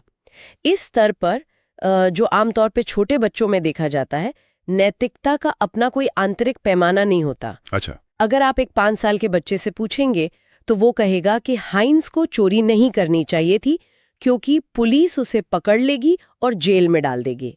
यानी सही और गलत का फैसला केवल इस बात पर टिका है कि सजा मिलेगी या नहीं। इसका मतलब है कि उनके अंदर नियमों का कोई सम्मान नहीं है, केवल डंडे का खौफ है। हाँ। या फिर शायद इसमें कोई व्यक्तिगत स्वार्थ भी होता है, लेन देन जैसी कोई बात। आपने बिल्कुल सही पकड़ा। इसी पूर्व पारंपरिक स्तर का एक और हिस्सा है जहां बच्चा लेन देन की भाषा समझता है। जैसे कि तुम मेरी मदद करोगे तो मैं तुम्हारी मदद करूंगा। वो सोच सकता है कि हाइंस ने चोरी इसलिए की क्योंकि उसे अपनी पत्नी की जरूरत है। यहाँ नैतिकता पूरी तरह से बाहरी परिणामों पर निर्भर करती है। लेकिन जब बच्चा थोड़ा बड़ा होता है, स्कूल जाता है, समाज के संपर्क में आता है, तो उसका नजरिया तो बदलता ही होगा। हाँ, और वहीं वो कोहलबर्ग के दूसरे स्तर में प्रवेश करता है, जिसे पारंपरिक या कन्वेंशनल स्तर कहते हैं। यहाँ वो डंडे का खौफ पीछे छोड़ जाता है और समाज की स्वीकृति हावी हो जाती है। मतलब वो लोगों की नजरों में अच्छा बनना चाहता है। बिल्कुल। अब बच्चा गुड बॉय या नाइस गर्ल बनना चाहता है, और इसी स्तर में आगे चलकर वो ये गहराई से समझने लगता है कि कानून और व्यवस्था को बनाए रखना बहुत जरूरी है, यह उसका कर्तव्य है। तो अगर इस स्तर वाले व्यक्ति से हाइंस की कहानी पूछी जाए तो उसका जवाब क्या होगा? वो व्यक्ति कहेगा कि हालांकि हाइंस की स्थिति बहुत दुखद है, लेकिन चोरी करना गलत है। क्योंकि वो कानून के खिलाफ है। हाँ, क्योंकि अगर हर कोई परेशानी में पड़ने पर कानून तोड़ने लगे तो समाज तो चल ही नहीं पाएगा। चारों तरफ अराजकता फैल जाएगी। नियमों का पालन करना हर नागरिक का कर्तव्य है। ये बहुत ही तार्किक लगता है। मुझे एक उदाहरण याद आ रहा है। ये कुछ एक ट्रैफिक सिग्नल की तरह है। वो कैसे? देखिए, पहले स्तर में इंसान लाल बत्ती पर इसलिए रुकता है क्योंकि उसे चालान का डर है। हाँ। दूसरे स्तर में वो इसलिए रुकता है क्योंकि वो एक जिम्मेदार नागरिक दिखना चाहता है और समाज के नियम मानना उसका कर्तव्य है। बहुत बढ़िया उदाहरण है। लेकिन मुझे लगता है ज्यादातर लोग तो जीवन भर इसी दूसरे स्तर पर रहते होंगे। समाज ऐसे ही तो काम करता है। एकदम सही कहा आपने। अधिकतर लोग इसी स्तर पर रहते हैं, लेकिन कोलबर्ग ने एक तीसरे और सबसे उच्चतम स्तर की भी बात की है, जिसे उत्तर पारंपरिक या पोस्ट कन्वेंशनल स्तर कहते हैं। अच्छा, इसमें क्या होता है? यहाँ इंसान की नैतिकता समाज के बनाए कानूनों की सीमा को लांघ जाती है। यहाँ व्यक्ति अपने खुद के चुने हुए सार्वभौमिक नैतिक सिद्धांतों और मानवाधिकारों को सबसे ऊपर रखता है। रुकिए, इसका मतलब कोहलबर्ग कह रहे हैं कि नियमों को तोड़ना सबसे उच्च स्तर की नैतिकता है। क्या ये खतरनाक नहीं है? मतलब अगर हर कोई ये सोचने लगे कि वो कानून से ऊपर है, तो ये भी तो एक तरह की अराजकता ही है। मैं समझ सकती हूँ कि ये ऐसा क्यों लग रहा है, लेकिन ये कानून से ऊपर होने का अहंकार नहीं है, बल्कि ये वो स्थिति है जहाँ व्यक्ति ये समझता है कि कानून इंसानों की भलाई के लिए बनाए गए हैं, न कि इंसान कानून के लिए। बहुत गहरी बात है। इस स्तर पर पहुंच चुका व्यक्ति कहेगा कि हाइंज ने बिल्कुल सही किया, क्योंकि मानव जीवन की कीमत संपत्ति के किसी भी अधिकार या चोरी के कानून से बहुत बड़ी है। अगर कोई कानून एक निर्दोष की जान लेने का कारण बनता है, तो उस कानून को तोड़ना ही सबसे बड़ा नैतिक कर्तव्य है। तो मेरे ट्रैफिक सिग्नल वाले उदाहरण के हिसाब से तीसरे स्तर में इंसान लाल बत्ती इसलिए तोड़ता है क्योंकि रात के 2 बजे हैं, कोई पुलिस वाला नहीं है और उसकी गाड़ी में कोई ऐसा व्यक्ति है जिसकी जान बचानी है। बिल्कुल सटीक। किसी की जान की कीमत किसी भी ट्रैफिक नियम से बड़ी है। ये एक बहुत बड़ा विचार है। मतलब नैतिकता डर से शुरू होकर समाज की स्वीकृति से गुजरते हुए अंततः एक बहुत ही स्वतंत्र और गहरे विवेक तक पहुंचती है। और परीक्षाओं की तैयारी करने वालों को ये समझना चाहिए कि इन्हीं स्तरों के पीछे का क्यों पूछा जाता है। अच्छा। हाँ, ये नहीं पूछा जाता कि कोहलबर्ग के कितने स्तर हैं, बल्कि ये पूछा जाता है कि एक बच्चा जो नियमों को इसलिए मान रहा है ताकि उसे सजा न मिले, वो किस मानसिक अवस्था में है। समझ गया। अब ये तो बात हुई कि बच्चा समाज में व्यवहार कैसे करेगा, लेकिन एक और बहुत बड़ी पहेली है। वो क्या? बच्चे दुनिया को समझते कैसे हैं? अगर हम अपनी पारंपरिक शिक्षा प्रणाली को देखें तो बरसों तक हमारा पैमाना बहुत ही संकीर्ण रहा है। हाँ, दुर्भाग्य से। जिसका गणित अच्छा है, जो अच्छी तरह से बोल या लिख सकता है, बस वही होशियार है, बाकी सब साधारण है। और इस एक विचार ने पीढ़ियों तक अनगिनत बच्चों के आत्मविश्वास को तोड़ा है। एकल बुद्धि या सिंगल आईक्यू का ये जो ढांचा था, इसे हार्वर्ड गार्डनर ने पूरी तरह से ध्वस्त कर दिया। बहुबुद्धि सिद्धांत के साथ। बिल्कुल। गार्डनर की मल्टीपल इंटेलिजेंस थ्योरी ये कहती है कि इंसान का दिमाग कोई एक सीधी लाइन नहीं है जिसे आप किसी एक आईक्यू टेस्ट से माप सकें। उन्होंने कहा कि बुद्धि मुख्य रूप से 8 अलग-अलग प्रकार की होती है। हमारे पास जो नोट्स हैं उनमें इन 8 प्रकारों का जिक्र है। भाषाई, तार्किक, स्थानिक। लेकिन यहाँ सबसे दिलचस्प बात यह है कि मैं गार्डनर के सिद्धांत को थोड़ी चुनौती देना चाहता हूँ। अच्छा, बताइए। मान लीजिए एक व्यक्ति है जो बहुत अच्छा फुटबॉल खेलता है। अब गार्डनर इसे शारीरिक गतिज या शारीरिक बुद्धि कहते हैं। लेकिन क्या ये सिर्फ एक शारीरिक टैलेंट नहीं है? मतलब इसे बुद्धि का नाम देना क्या शब्दों के साथ खेलना नहीं है? यह एक बहुत ही शानदार सवाल है। और आपको पता है, जब गार्डनर ने ये सिद्धांत दिया था, तब कई आलोचकों ने भी बिल्कुल यही बात कही थी। सच में? हाँ, लेकिन गार्डनर ने समझाया कि बुद्धि का मतलब केवल कागज पर समीकरण हल करना नहीं होता। जब एक फुटबॉलर मैदान में दौड़ रहा होता है, तो उसका दिमाग हवा की गति, गेंद के वजन, दूसरे खिलाड़ियों की दूरी और अपने शरीर के संतुलन को 1 सेकंड के 100वें हिस्से में कैलकुलेट करता है। अरे वाह, मैंने इस तरह से कभी नहीं सोचा। ये सब दिमाग के न्यूरोलॉजिकल नेटवर्क में होता है। यह शारीरिक नियंत्रण मस्तिष्क की एक बहुत जटिल प्रक्रिया है। एक नर्तक या एक जिम्नास्ट का अपने शरीर पर जो नियंत्रण है, वो शुद्ध रूप से एक प्रकार की बुद्धिमत्ता है। ये सोचने का एक बहुत ही नया नजरिया है। यानी एक सर्जन जो ऑपरेशन थिएटर में अपने हाथों का बहुत बारीकी से इस्तेमाल करता है, उसमें भी ये शारीरिक गतिज बुद्धि बहुत ज्यादा होती है। 100%।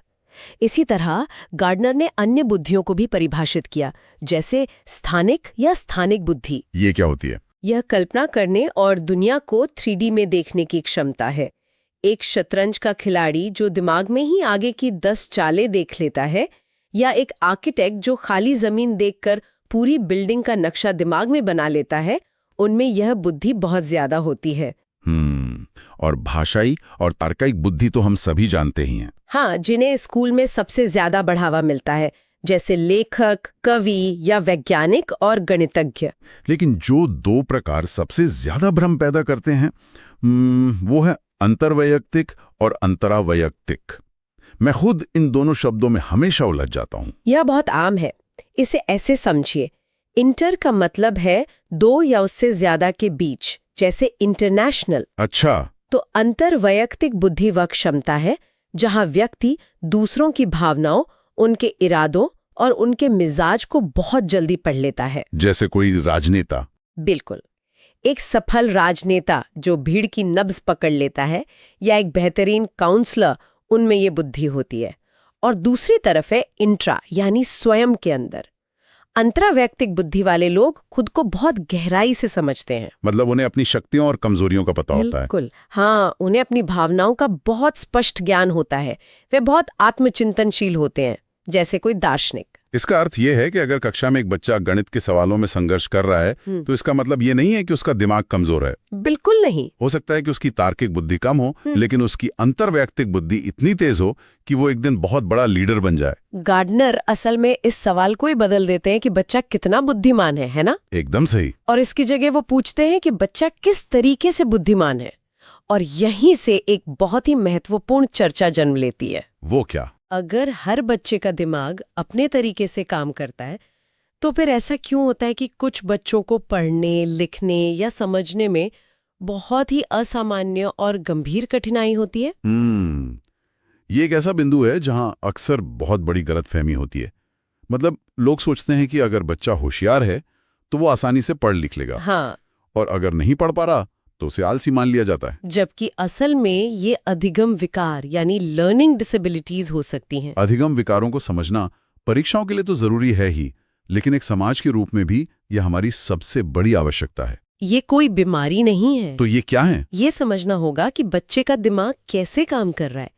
सबसे पहले बात करते हैं डिस्लेक्सिया की। डिस्लेक्सिया, जिसे अक्सर लोग सिर्फ अक्षरों को उल्टा देखने की समस्या मान लेते हैं। ये एक बहुत बड़ी धारणा है कि डिस्लेक्सिया वाले बच्चों को अक्षर नाचते हुए दिखते हैं। तो सच्चाई क्या है? असल में ये देखने की समस्या है ही नहीं। ये एक न्यूरोलॉजिकल स्थिति है जहां दिमाग का वो हिस्सा जो भाषा की आवाज को यानी ध्वनियों को प्रोसेस करता है, वो शब्दों के लिखित रूप को ठीक से डिकोड नहीं कर पाता। अच्छा। इसलिए वे बी और डी में कंफ्यूज हो जाते हैं, या अंग्रेजी के शब्द 100 को वॉज पढ़ लेते हैं। उनकी आंखों में कोई दिक्कत नहीं है, दिक्कत उस जानकारी को प्रोसेस करने में है। तो इसका मतलब क्या है? ये कुछ ऐसा है जैसे किसी कंप्यूटर का हार्डवेयर, यानी गार्डनर के अनुसार बच्चे की बुद्धि तो बिल्कुल बेहतरीन है, प्रोसेसर एकदम फास्ट है, लेकिन जो ऑपरेटिंग सॉफ्टवेयर है वो शायद थोड़ा क्रैश हो रहा है। मैं कहूंगी कि सॉफ्टवेयर क्रैश नहीं हो रहा है, बल्कि उसकी कोडिंग किसी दूसरी भाषा में की गई है जो हमारे स्कूल की पारंपरिक भाषा से मेल नहीं खाती। अरे वाह, ये बहुत ही सटीक व्याख्या है। और अगर यही कोडिंग की भिन्नता लिखने के कौशल में हो तो उसे डिस्ग्राफिया कहते हैं। हाँ, ग्राफ का मतलब ही चित्र बनाना या लिखना होता है। डिस्ग्राफिया में बच्चे के दिमाग और उसके हाथों की मांसपेशियों के बीच वो तालमेल नहीं बन पाता जो लिखने के लिए जरूरी है। मतलब वो सोच तो सही रहा है पर लिख नहीं पा रहा। बिल्कुल। ऐसे बच्चे मौखिक रूप से तो बहुत अच्छी कहानी सुना सकते हैं, लेकिन जब उसे कागज पर उतारने की बारी आती है तो वे संघर्ष करते हैं। उनकी लिखावट खराब हो सकती है, उन्हें पेन पकड़ने में दर्द हो सकता है। और गणित के लिए डिस्कैल्कुलिया होता है। हाँ, डिस्कैल्कुलिया में बच्चा अंकों और उनके पीछे के अर्थ को नहीं जोड़ पाता। उसके लिए 5 केवल एक आकार है। वो ये महसूस नहीं कर पाता कि 5 का मतलब 4 से बड़ा और 6 से छोटा है। उन्हें समय देखने या दिशाएं समझने में भी परेशानी हो सकती है। इनके अलावा 2 और बहुत महत्वपूर्ण स्थितियां हैं जिनका जिक्र हमेशा होता है, ADHD और ऑटिज्म। सबसे पहले तो ADHD को स्पष्ट करना जरूरी है, क्योंकि आजकल लोग बहुत आसानी से थोड़े चंचल बच्चों को भी ADHD का नाम दे देते हैं। ये बहुत गलत है। ADHD का पूरा नाम है attention deficit hyper activity disorder. नाम से ही स्पष्ट है कि इसमें ध्यान केंद्रित करने में कमी होती है और अत्यधिक सक्रियता होती है। तो ये सिर्फ चंचलता नहीं है? बिल्कुल नहीं। ऐसे बच्चों के दिमाग का वो हिस्सा जो आवेगों को नियंत्रित करता है वो अलग तरह से काम करता है। इसलिए वे बिना सोचे समझे प्रतिक्रिया दे देते हैं, एक जगह टिक कर नहीं बैठ पाते और उन्हें निर्देशों का पालन करने में अत्यधिक कठिनाई होती है। और ऑटिज्म के मामले में चुनौती क्या होती है? ऑटिज्म स्पेक्ट्रम डिसऑर्डर मुख्य रूप से सामाजिक बातचीत और कम्युनिकेशन को प्रभावित करता है। ऑटिज्म से प्रभावित व्यक्ति का दिमाग संवेदी जानकारियों को बहुत अलग तरीके से ग्रहण करता है। संवेदी जानकारी मतलब? जैसे आवाजें, रोशनी या स्पर्श। उनके लिए किसी की आंखों में देखना बहुत असहज हो सकता है। वे दूसरों की भावनाओं को पढ़ने में संघर्ष करते हैं, जो गार्डनर की अंतर्वैयक्तिक बुद्धि से जुड़ा मामला है। कई बार वे एक ही काम को बार बार दोहराते हैं। ये सब सुनकर एक बात बहुत गहराई से समझ में आती है। कोहलबर्ग ने बताया कि नैतिकता एक सफर है, कोई रटा रटाया नियम नहीं। हाँ। और गार्डनर ने बताया कि हर दिमाग का अपना एक अलग ढांचा है। हाँ। और अधिगम विकारों ने हमें दिखाया कि सीखने की प्रक्रिया में न्यूरोलॉजिकल विविधताएं कितनी हावी होती हैं। और ये सारी जानकारी किसी भी शिक्षा प्रणाली के लिए एक बहुत बड़ा अलार्म है। आप इन इतने अलग अलग तरह के दिमागों को एक फैक्ट्री की तरह एक ही सांचे में नहीं ढाल सकते। बिल्कुल सही कहा। और इसी सांचे को तोड़ने के लिए समय समय पर हमारी शिक्षा नीतियों में बड़े बदलाव किए गए। हमारे आज के स्रोतों में दो सबसे बड़े मील के पत्थरों का जिक्र है, NCF 2005 और NEP 2020। जब NCF 2005 यानी राष्ट्रीय पाठ्यचर्या की रूपरेखा आई तो उसका एक सबसे प्रमुख सूत्र था शिक्षा बिना बोझ के। मुझे याद है उस समय स्कूल बैग का वजन कम करने पर बहुत बात होती थी। बैग का वजन तो बस एक प्रतीक था, असली बोझ था रटने की प्रथा का मानसिक बोझ। अच्छा। NCF 2005 ने इस बात पर सबसे ज्यादा जोर दिया कि रटने की इस व्यवस्था को पूरी तरह खत्म किया जाना चाहिए। ज्ञान केवल किताबों तक सीमित नहीं रहना चाहिए, बल्कि उसे बच्चे के स्कूल के बाहर के जीवन से जोड़ा जाना चाहिए। ये रचनावाद पर आधारित था, जहां बच्चा खुद ज्ञान का निर्माण करता है। लेकिन दुनिया जितनी तेजी से बदली, हमें उससे भी बड़े बदलाव की जरूरत महसूस हुई। और फिर स्वतंत्र भारत के इतिहास में 21वीं सदी की पहली शिक्षा नीति आई, NEP 2020। हाँ, इसने तो पूरे ढांचे को ही बदल कर रख दिया। बिल्कुल। जो पुराना 10+2 का मॉडल था, जहां 10वीं तक सब कुछ एक जैसा था और फिर 11वीं में अचानक से भारी बदलाव आता था, उसे हटाकर 5+3+3+4 का नया ढांचा लागू किया गया। और इसमें सबसे महत्वपूर्ण ये है कि शुरुआती 5 वर्षों को पहली बार इतनी अहमियत दी गई, जिसमें प्री स्कूल या आंगनवाड़ी को मुख्य धारा की शिक्षा में शामिल किया गया। पर NEP 2020 की जो बात मुझे सबसे ज्यादा क्रांतिकारी लगती है, वो ये है कि ये इस बात पर प्रहार करती है कि बच्चों को क्या सोचना है ये मत बताओ। हाँ, बल्कि उन्हें ये सिखाओ कि कैसे सोचना है। बिल्कुल, हाउ टू थिंक। यही NEP 2020 की आत्मा है। कैसे सोचने का सीधा मतलब है बच्चों में आलोचनात्मक चिंतन और तार्किक शक्ति का विकास करना। इसके साथ ही यह नीति कक्षा 5 तक मातृभाषा या क्षेत्रीय भाषा में शिक्षा देने पर जोर देती है, ताकि बच्चा भाषा को समझने में उलझनने के बजाय मूल विषय को समझ सके। और सबसे बड़ी बात, ये स्कूल के स्तर से ही कौशल विकास को अनिवार्य बनाती है। अगर हम आज की इस पूरी चर्चा के सारे तार एक साथ जोड़ें तो एक बहुत ही अद्भुत तस्वीर सामने आती है। क्या NEP 2020 असल में गार्डनर और कोहलबर्ग के सिद्धांतों को ही जमीनी स्तर पर लागू करने का एक राष्ट्रीय प्रयास नहीं है? अरे वाह, आप इसे कैसे जोड़ रहे हैं? देखिए, गार्डनर कहते हैं कि हर बच्चे में एक अलग बुद्धि है, किसी में तार्किक, किसी में शारीरिक गतिज, और NEP 2020 उसी विविधता को सम्मान देते हुए मल्टीडिसिप्लिनरी दृष्टिकोण और कौशल विकास की बात कर रही है। बिल्कुल सही। दूसरी तरफ कोहलबर्ग कहते हैं कि नैतिकता का उच्चतम स्तर यानी उत्तर पारंपरिक स्तर वो है जहां व्यक्ति अपने स्वतंत्र विवेक से सोचता है। हाँ। और NEP 2020 रटने की प्रथा को खत्म करके कैसे सोचना है पर जोर दे रही है, जो असल में बच्चों को उसी स्वतंत्र विवेक तक पहुंचाने की मानसिक तैयारी ही तो है। ये एक बहुत ही शानदार और गहरा विश्लेषण है। वास्तव में जो बातें दशकों से मनोविज्ञान की किताबों और रिसर्च पेपर्स में बंद थीं, शिक्षा नीतियां अब उन्हें कक्षाओं की वास्तविकता बनाने की कोशिश कर रही हैं। सही बात है। जब आप रटने के बजाय समझने पर जोर देते हैं, जब आप मूल्यांकन को केवल नंबरों के चश्मे से न देखकर बच्चे के समग्र विकास के रूप में देखते हैं, तो आप अधिगम विकारों के प्रति भी अधिक संवेदनशील हो जाते हैं। ये एक ऐसा सफर है जो हमें ये बताता है कि शिक्षा का मतलब किसी को सूचनाओं से भर देना नहीं है, बल्कि उसके दिमाग के उस खास हिस्से को जगाना है जो दुनिया को एक नए नजरिए से देख सके। और जो लोग परीक्षाओं की तैयारी कर रहे हैं उनके लिए भी यही सबसे बड़ा सबक है। जब आप इन सिद्धांतों को केवल परिभाषाओं के रूप में नहीं बल्कि इस तरह आपस में जोड़कर समझते हैं, तो कोई भी सवाल आपको परीक्षा में भ्रमित नहीं कर सकता। कल्पना कीजिए एक ऐसे सुपर कंप्यूटर की जिसमें हजारों घंटे का डेटा फीड किया जा रहा है। ठीक है। लेकिन वो कंप्यूटर उस डेटा का 90% हिस्सा सिर्फ इसलिए डिलीट कर देता है क्योंकि वह तनाव में था। अरे बाप रे। है ना, सुनने में ये कोई साइंस फिक्शन की कहानी लगती है। बिल्कुल।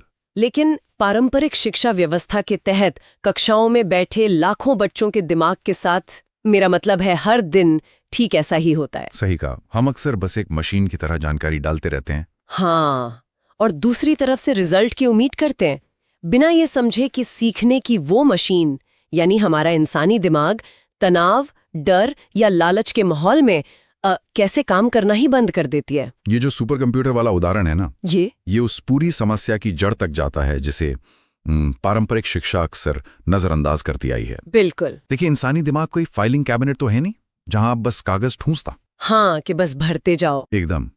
ये एक जैविक प्रणाली है जो अपनी सुरक्षा, अपनी भावनाओं और अपनी प्रेरणाओं के आधार पर ये तय करती है कि कौन सी जानकारी रखनी है और कौन सी फेंक देनी है।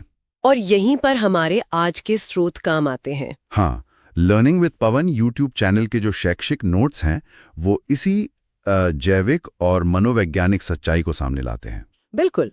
ये नोट्स इस बात की गहराई में जाते हैं कि सीखने के पीछे का असली विज्ञान क्या है और कैसे नीतियां जैसे शिक्षा का अधिकार अधिनियम या जिसे हम आरटी 2009 कहते हैं, हाँ, आरटी एक्ट, हाँ, वो सिर्फ कानूनी दस्तावेज नहीं हैं बल्कि दिमाग को सीखने लायक स्थिति में लाने के एक तरह से टूल हैं। तो आज के हमारे इस विस्तृत विश्लेषण का मिशन भी यही है। हम इस बात को डिकोड करेंगे कि सीखने की शुरुआत करने वाली वो आग असल में जलते कैसे है। बहुत दिलचस्प होने वाला ये।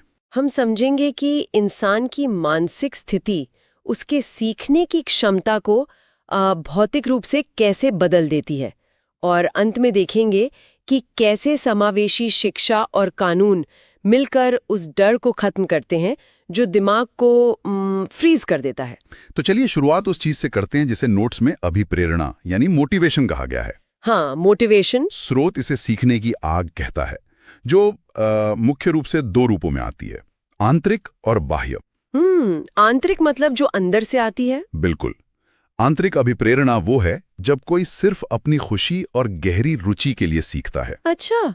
नोट्स में इसका एक बहुत ही सीधा उदाहरण दिया गया है, जैसे पवन सर की क्लास देखना क्योंकि खुद को पढ़ना और सीखना अच्छा लगता है। वाह, मतलब यहाँ लक्ष्य कोई ग्रेड या नंबर लाना नहीं है। एकदम सही। यहाँ ज्ञान प्राप्त करने की वो जो एक बुनियादी खुशी होती है ना, वो मुख्य है। तो आंतरिक अभिप्रेरणा के काम करने का तरीका क्या दिमाग के स्तर पर भी अलग होता है? बहुत अलग होता है। न्यूरोलॉजिकल स्तर पर देखें तो जब कोई व्यक्ति अपनी रुचि से कुछ सीखता है तो उसका दिमाग डोपामाइन रिलीज करता है। ओहो, डोपामाइन, खुशी वाला हार्मोन। हाँ, लेकिन ये डोपामाइन सिर्फ खुशी का एहसास नहीं कराता, बल्कि ये याददाश्त को मजबूत करने का काम भी करता है। अच्छा, ये याददाश्त भी बढ़ाता है। बिल्कुल। ये उस जानकारी को दिमाग में गहराई से बैठा देता है। वहीं जब हम बाह्य अभिप्रेरणा की बात करते हैं, जैसे किसी इनाम का लालच। हाँ, जैसे स्रोत में एक उदाहरण दिया गया है कि अगर टॉप किया तो साइकिल मिलेगी, हाँ। या फिर मार पड़ने या सजा का डर। बाप रे। तो वहां दिमाग की प्राथमिकता पूरी तरह से बदल जाती है। अगर इसे एक एनालॉजी से समझें तो मुझे लगता है कि आंतरिक अभिप्रेरणा एक सेल्फ चार्जिंग बैटरी की तरह काम करती है। क्या बात है, बहुत सही उदाहरण है ना। जब तक उस काम में मजा आ रहा है वो बैटरी खुद ब खुद चार्ज होती रहती है, बाहर से किसी ऊर्जा या लालच की जरूरत ही नहीं पड़ती। एकदम सही। लेकिन बाह्य अभिप्रेरणा किसी बंद पड़ी गाड़ी को पीछे से धक्का लगाने जैसी है। जब तक धक्का लग रहा है गाड़ी आगे बढ़ेगी। और जैसे ही धक्का रुका, जैसे ही धक्का रुका मतलब कि साइकिल मिल गई या सजा का डर खत्म हो गया, गाड़ी वहीं रुक जाएगी, बच्चा तुरंत किताब बंद कर देगा। हाँ, ये धक्का लगाने वाला कॉन्सेप्ट इस बात को भी स्पष्ट करता है कि बाह्य अभिप्रेरणा से जो शिक्षा मिलती है वो बहुत ही अस्थायी होती है। मतलब बहुत कम समय के लिए। बिल्कुल। जब बच्चे का पूरा ध्यान उस साइकिल पर है तो दिमाग उस विषय को सिर्फ एक बाधा के रूप में देखता है, एक रुकावट। हाँ, जिसे बस पार करके साइकिल तक पहुंचना है। जानकारी को गहराई से समझने के बजाय दिमाग सिर्फ उतने ही तथ्य रटता है जितने परीक्षा पास करने के लिए जरूरी हैं। और परीक्षा खत्म होते ही वो जानकारी तुरंत डिलीट हो जाती है क्योंकि उसका काम पूरा हो गया। लेकिन यहाँ एक बहुत बड़ा व्यवहारिक सवाल उठता है। क्या? देखिए, जब बच्चे छोटे होते हैं तो उन्हें ये नहीं पता होता कि ज्ञान की प्राप्ति कितनी महान चीज है। सही बात है। तो अगर कोई बच्चा पढ़ना ही नहीं चाहता तो क्या शुरुआत में उसे पढ़ाई की तरफ मोड़ने के लिए बाहरी इनाम पूरी तरह से गलत है? मेरा मतलब है, क्या ये साइकिल वाला लालच एक किकस्टार्टर का काम नहीं कर सकता? देखिए, बाहरी इनाम एक किकस्टार्टर का काम जरूर कर सकते हैं, लेकिन यहाँ एक बहुत बड़ा मनोवैज्ञानिक जोखिम छिपा होता है। कैसा जोखिम? जब हम बार बार बाहरी इनाम देते हैं तो हम अनजाने में बच्चे के दिमाग को एक ट्रांजैक्शनल या लेन देन वाले माइंडसेट में डाल देते हैं। ओ, लेन देन, कि कुछ दोगे तो मैं पढ़ूंगा। बिल्कुल। बच्चा सोचने लगता है कि सीखना अपने आप में कोई अच्छी चीज नहीं है, बल्कि ये एक सजा है जिसे सहने के बदले मुझे कोई खिलौना या चॉकलेट मिलेगी। ये तो बहुत ही चिंताजनक बात है ना? और अगर शुरुआत में बाहरी इनाम का इस्तेमाल किया भी जाए तो शिक्षक और माता पिता की सबसे बड़ी चुनौती ये होती है कि वो कितनी जल्दी उस बाहरी धक्के को आंतरिक बैटरी में बदल पाते हैं। हाँ, ट्रांजिशन बहुत जरूरी है। अगर वो बदलाव नहीं हुआ तो बच्चा जीवन भर तभी काम करेगा जब उसे कोई लालच दिया जाएगा। उसे सीखने में कभी मजा नहीं आएगा। ये लेन देन वाला माइंडसेट सच में बहुत खतरनाक लग रहा है। और ये बात हमें सीधे हमारे इस चर्चा के अगले पड़ाव पर ले जाती है। बिल्कुल, संवेग और संज्ञान वाले हिस्से पर। हाँ, मान लीजिए हमने किसी तरह प्रेरणा सेट कर दी, चाहे वो आंतरिक हो या बाह्य, लेकिन जब कोई असल में किताब खोलकर या क्लास में बैठता है तो सिर्फ इरादा ही काफी नहीं होता। सही कहा। उस वक्त की उसकी मानसिक और भावनात्मक स्थिति, यानी जिसे हम संवेग कहते हैं, वो उसकी सीखने की क्षमता को, उसके संज्ञान को पूरी तरह से तय करती है। और इसी बात पर स्रोत में बहुत जोर दिया गया है, संवेग और संज्ञान के अंतर संबंध पर। पवन सर का एक बहुत ही सटीक सूत्र है यहाँ पर। जी, बताइए। एक खुशहाल मन ही बेहतर तरीके से जानकारी को ग्रहण कर सकता है। वाह, सुनने में कितना सरल लगता है ना? सरल है, लेकिन इसके पीछे का विज्ञान बहुत ही ठोस है। संज्ञान और संवेग अलग अलग काम नहीं करते, दोनों जुड़े हुए हैं पूरी तरह से। जब कोई डर या अत्यधिक तनाव महसूस करता है तो दिमाग सर्वाइवल मोड या लड़ो या भागो की स्थिति में चला जाता है, फाइट या फ्लाइट मोड। हाँ, ऐसे में दिमाग का वो हिस्सा जो भावनाओं और डर को प्रोसेस करता है, जिसे एमिगडाला कहते हैं, एमिगडाला, वो ओवरड्राइव में चला जाता है। अब एमिगडाला का मुख्य काम क्या है? इंसान को खतरे से बचाना। हाँ, वो तो जरूरी है। लेकिन जब ये एमिगडाला हावी होता है तो ये दिमाग के उस हिस्से को ब्लॉक कर देता है जो तार्किक सोच और नई चीजें सीखने का काम करता है, जिसे हम प्रीफ्रंटल कॉर्टेक्स कहते हैं। मतलब डर के मारे सोचने समझने की क्षमता ही बंद हो जाती है। हाँ, बिल्कुल। अगर इसे एक और एनालॉजी से समझें, हाँ, अगर हम संज्ञान को एक स्पंज मान लें जिसका काम है पानी यानी ज्ञान को सोखना, बहुत बढ़िया। तो एक खुशहाल शांत मन वाला स्पंज बिल्कुल नरम होता है। वो पानी की हर एक बूंद को बहुत अच्छे से सोख लेता है। सही बात है। लेकिन जब एमिगडाला हावी होता है, जब डर या तनाव वाले संवेग शरीर में दौड़ते हैं, तो वो डर उस स्पंज को बर्फ की तरह जमा देता है। ओहो। अब उस जमे हुए स्पंज पर कितना भी पानी डालिए, वो कुछ भी सोख नहीं पाएगा।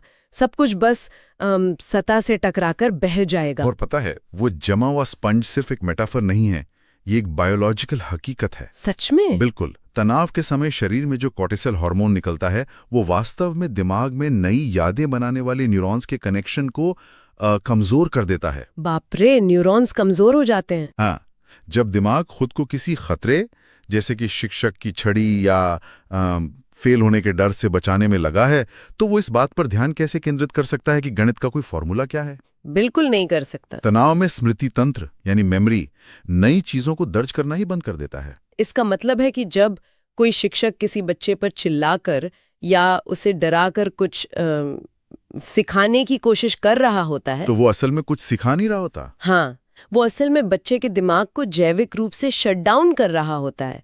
ये तो एक बहुत बड़ा विरोधाभास है, बहुत बड़ा। क्योंकि सदियों से हमारी जो शिक्षा व्यवस्था है वो डर के सिद्धांत पे ही चलती आ रही थी, मार के भूत भगाना और वो सब। हाँ, वो छड़ी वाला डर।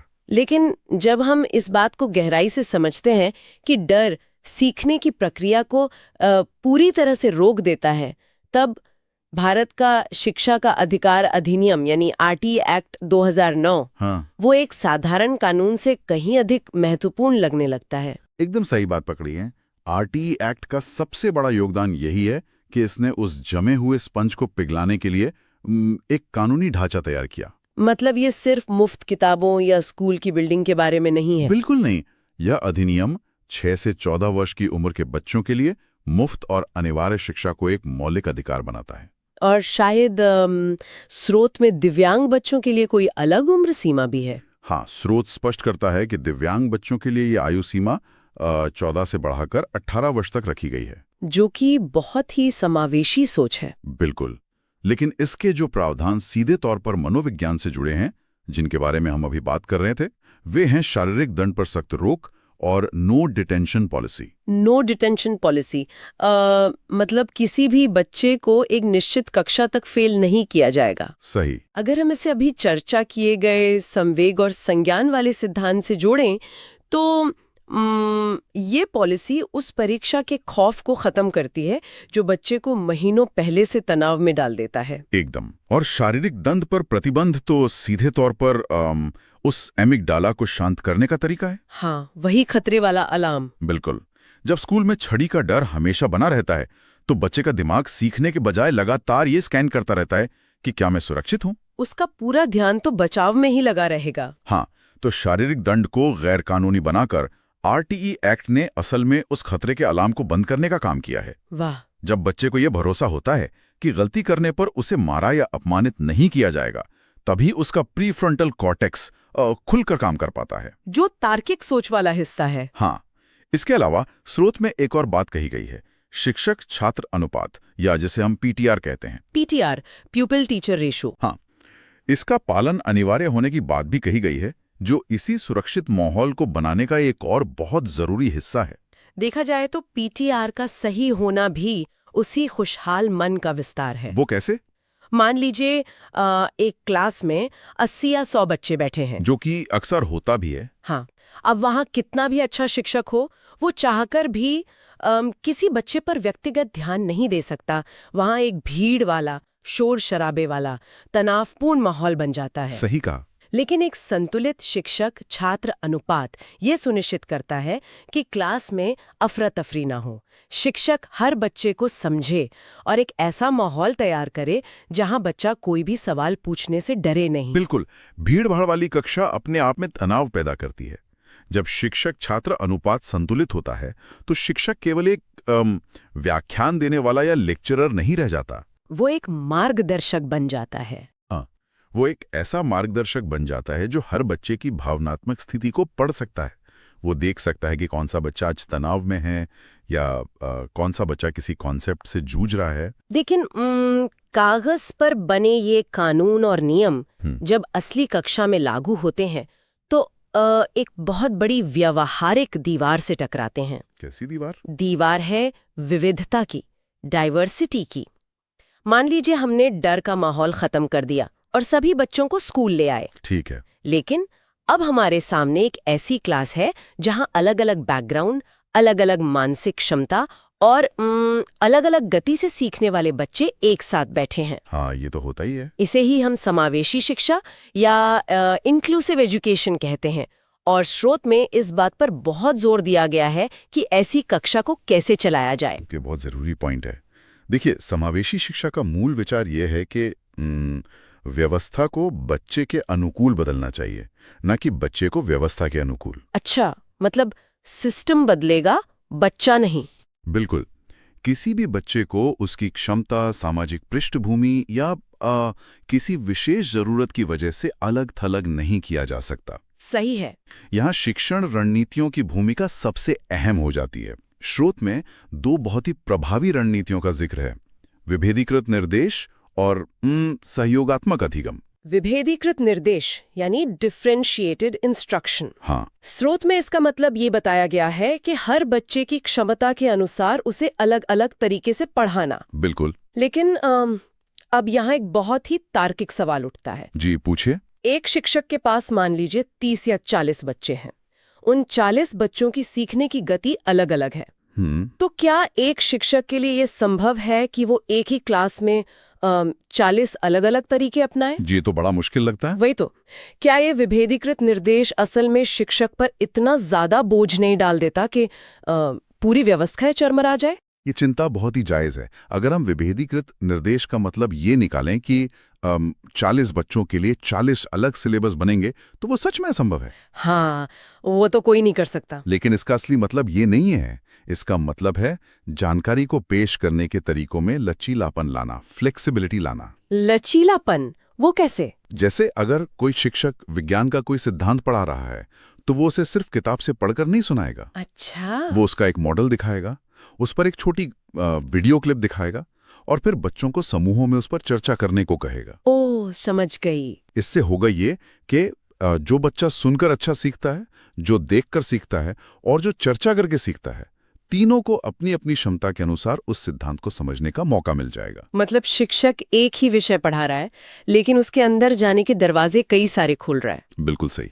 यही है विभेदीकृत निर्देश। दूसरी रणनीति सहयोगात्मक अधिगम यानी पीयर लर्निंग एक बहुत बड़ा सहारा बनकर आती है। हाँ, एकदम। जब शिक्षक के लिए हर बच्चे तक पहुंचना मुश्किल होता है, तो बच्चे खुद एक दूसरे के शिक्षक बन जाते हैं।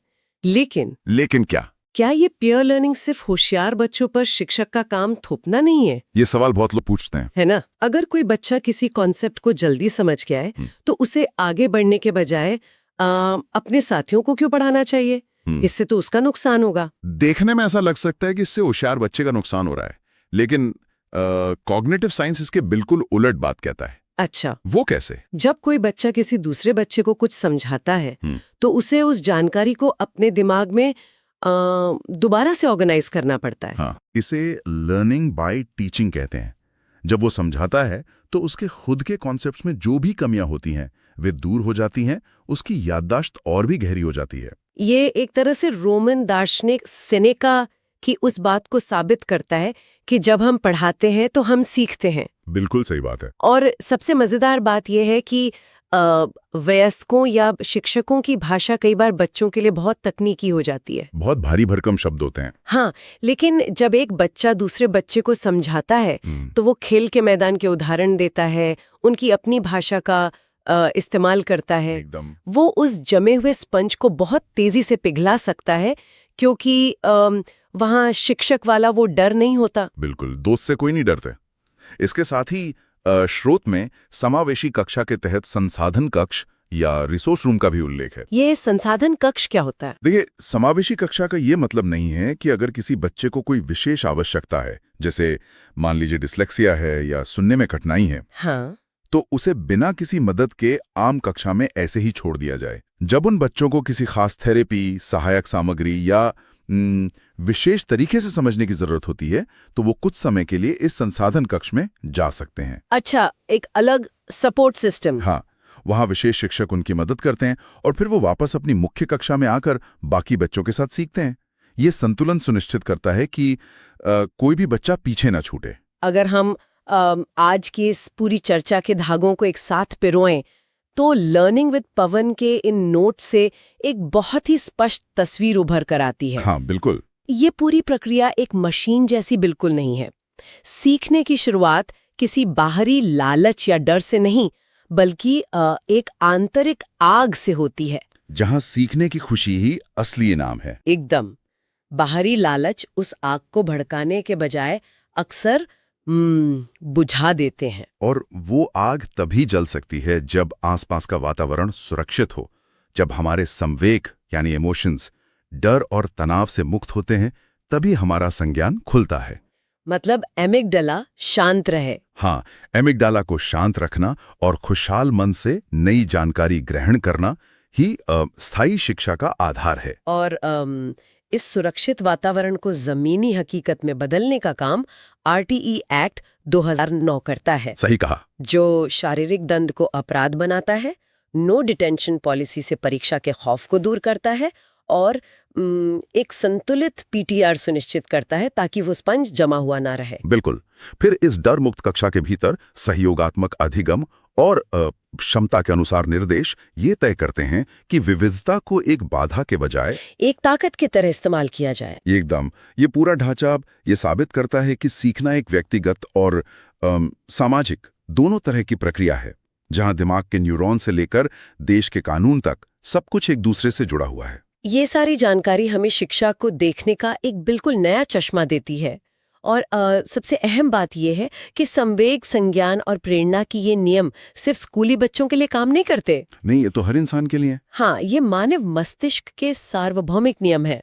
अगर हम इस पूरी यात्रा को देखें और इसे सिर्फ स्कूल की चारदीवारी से बाहर निकालें तो एक बहुत ही गहरा सवाल पैदा होता है। क्या सवाल? अगर सहयोगात्मक अधिगम और क्षमता के अनुसार काम बच्चों के लिए इतने चमत्कारी साबित होते हैं, अगर डर के माहौल में इंसानी दिमाग कुछ भी नया सीखने या इनोवेट करने से इनकार कर देता है, बहुत गहरी बात है। तो फिर हमारे आधुनिक कार्यस्थल और कॉरपोरेट ऑफिस आज भी उसी पुरानी बाह्य अभिप्रेरणा और डर के सहारे क्यों चल रहे हैं? ये तो सोचने वाली बात है। क्या होगा अगर हम RTE 2009 के इन मनोवैज्ञानिक सिद्धांतों को वयस्कों की दुनिया और कॉर्पोरेट ट्रेनिंग में भी लागू कर दें? बॉसेस का डर खत्म करके। हाँ, क्या बॉसेस का डर खत्म करने और पीयर लर्निंग को बढ़ावा देने से वयस्कों की प्रोडक्टिविटी और इनोवेशन की दुनिया को पूरी तरह से बदला नहीं जा सकता? ये तो पूरी वर्क कल्चर को ही बदल देगा। बिल्कुल।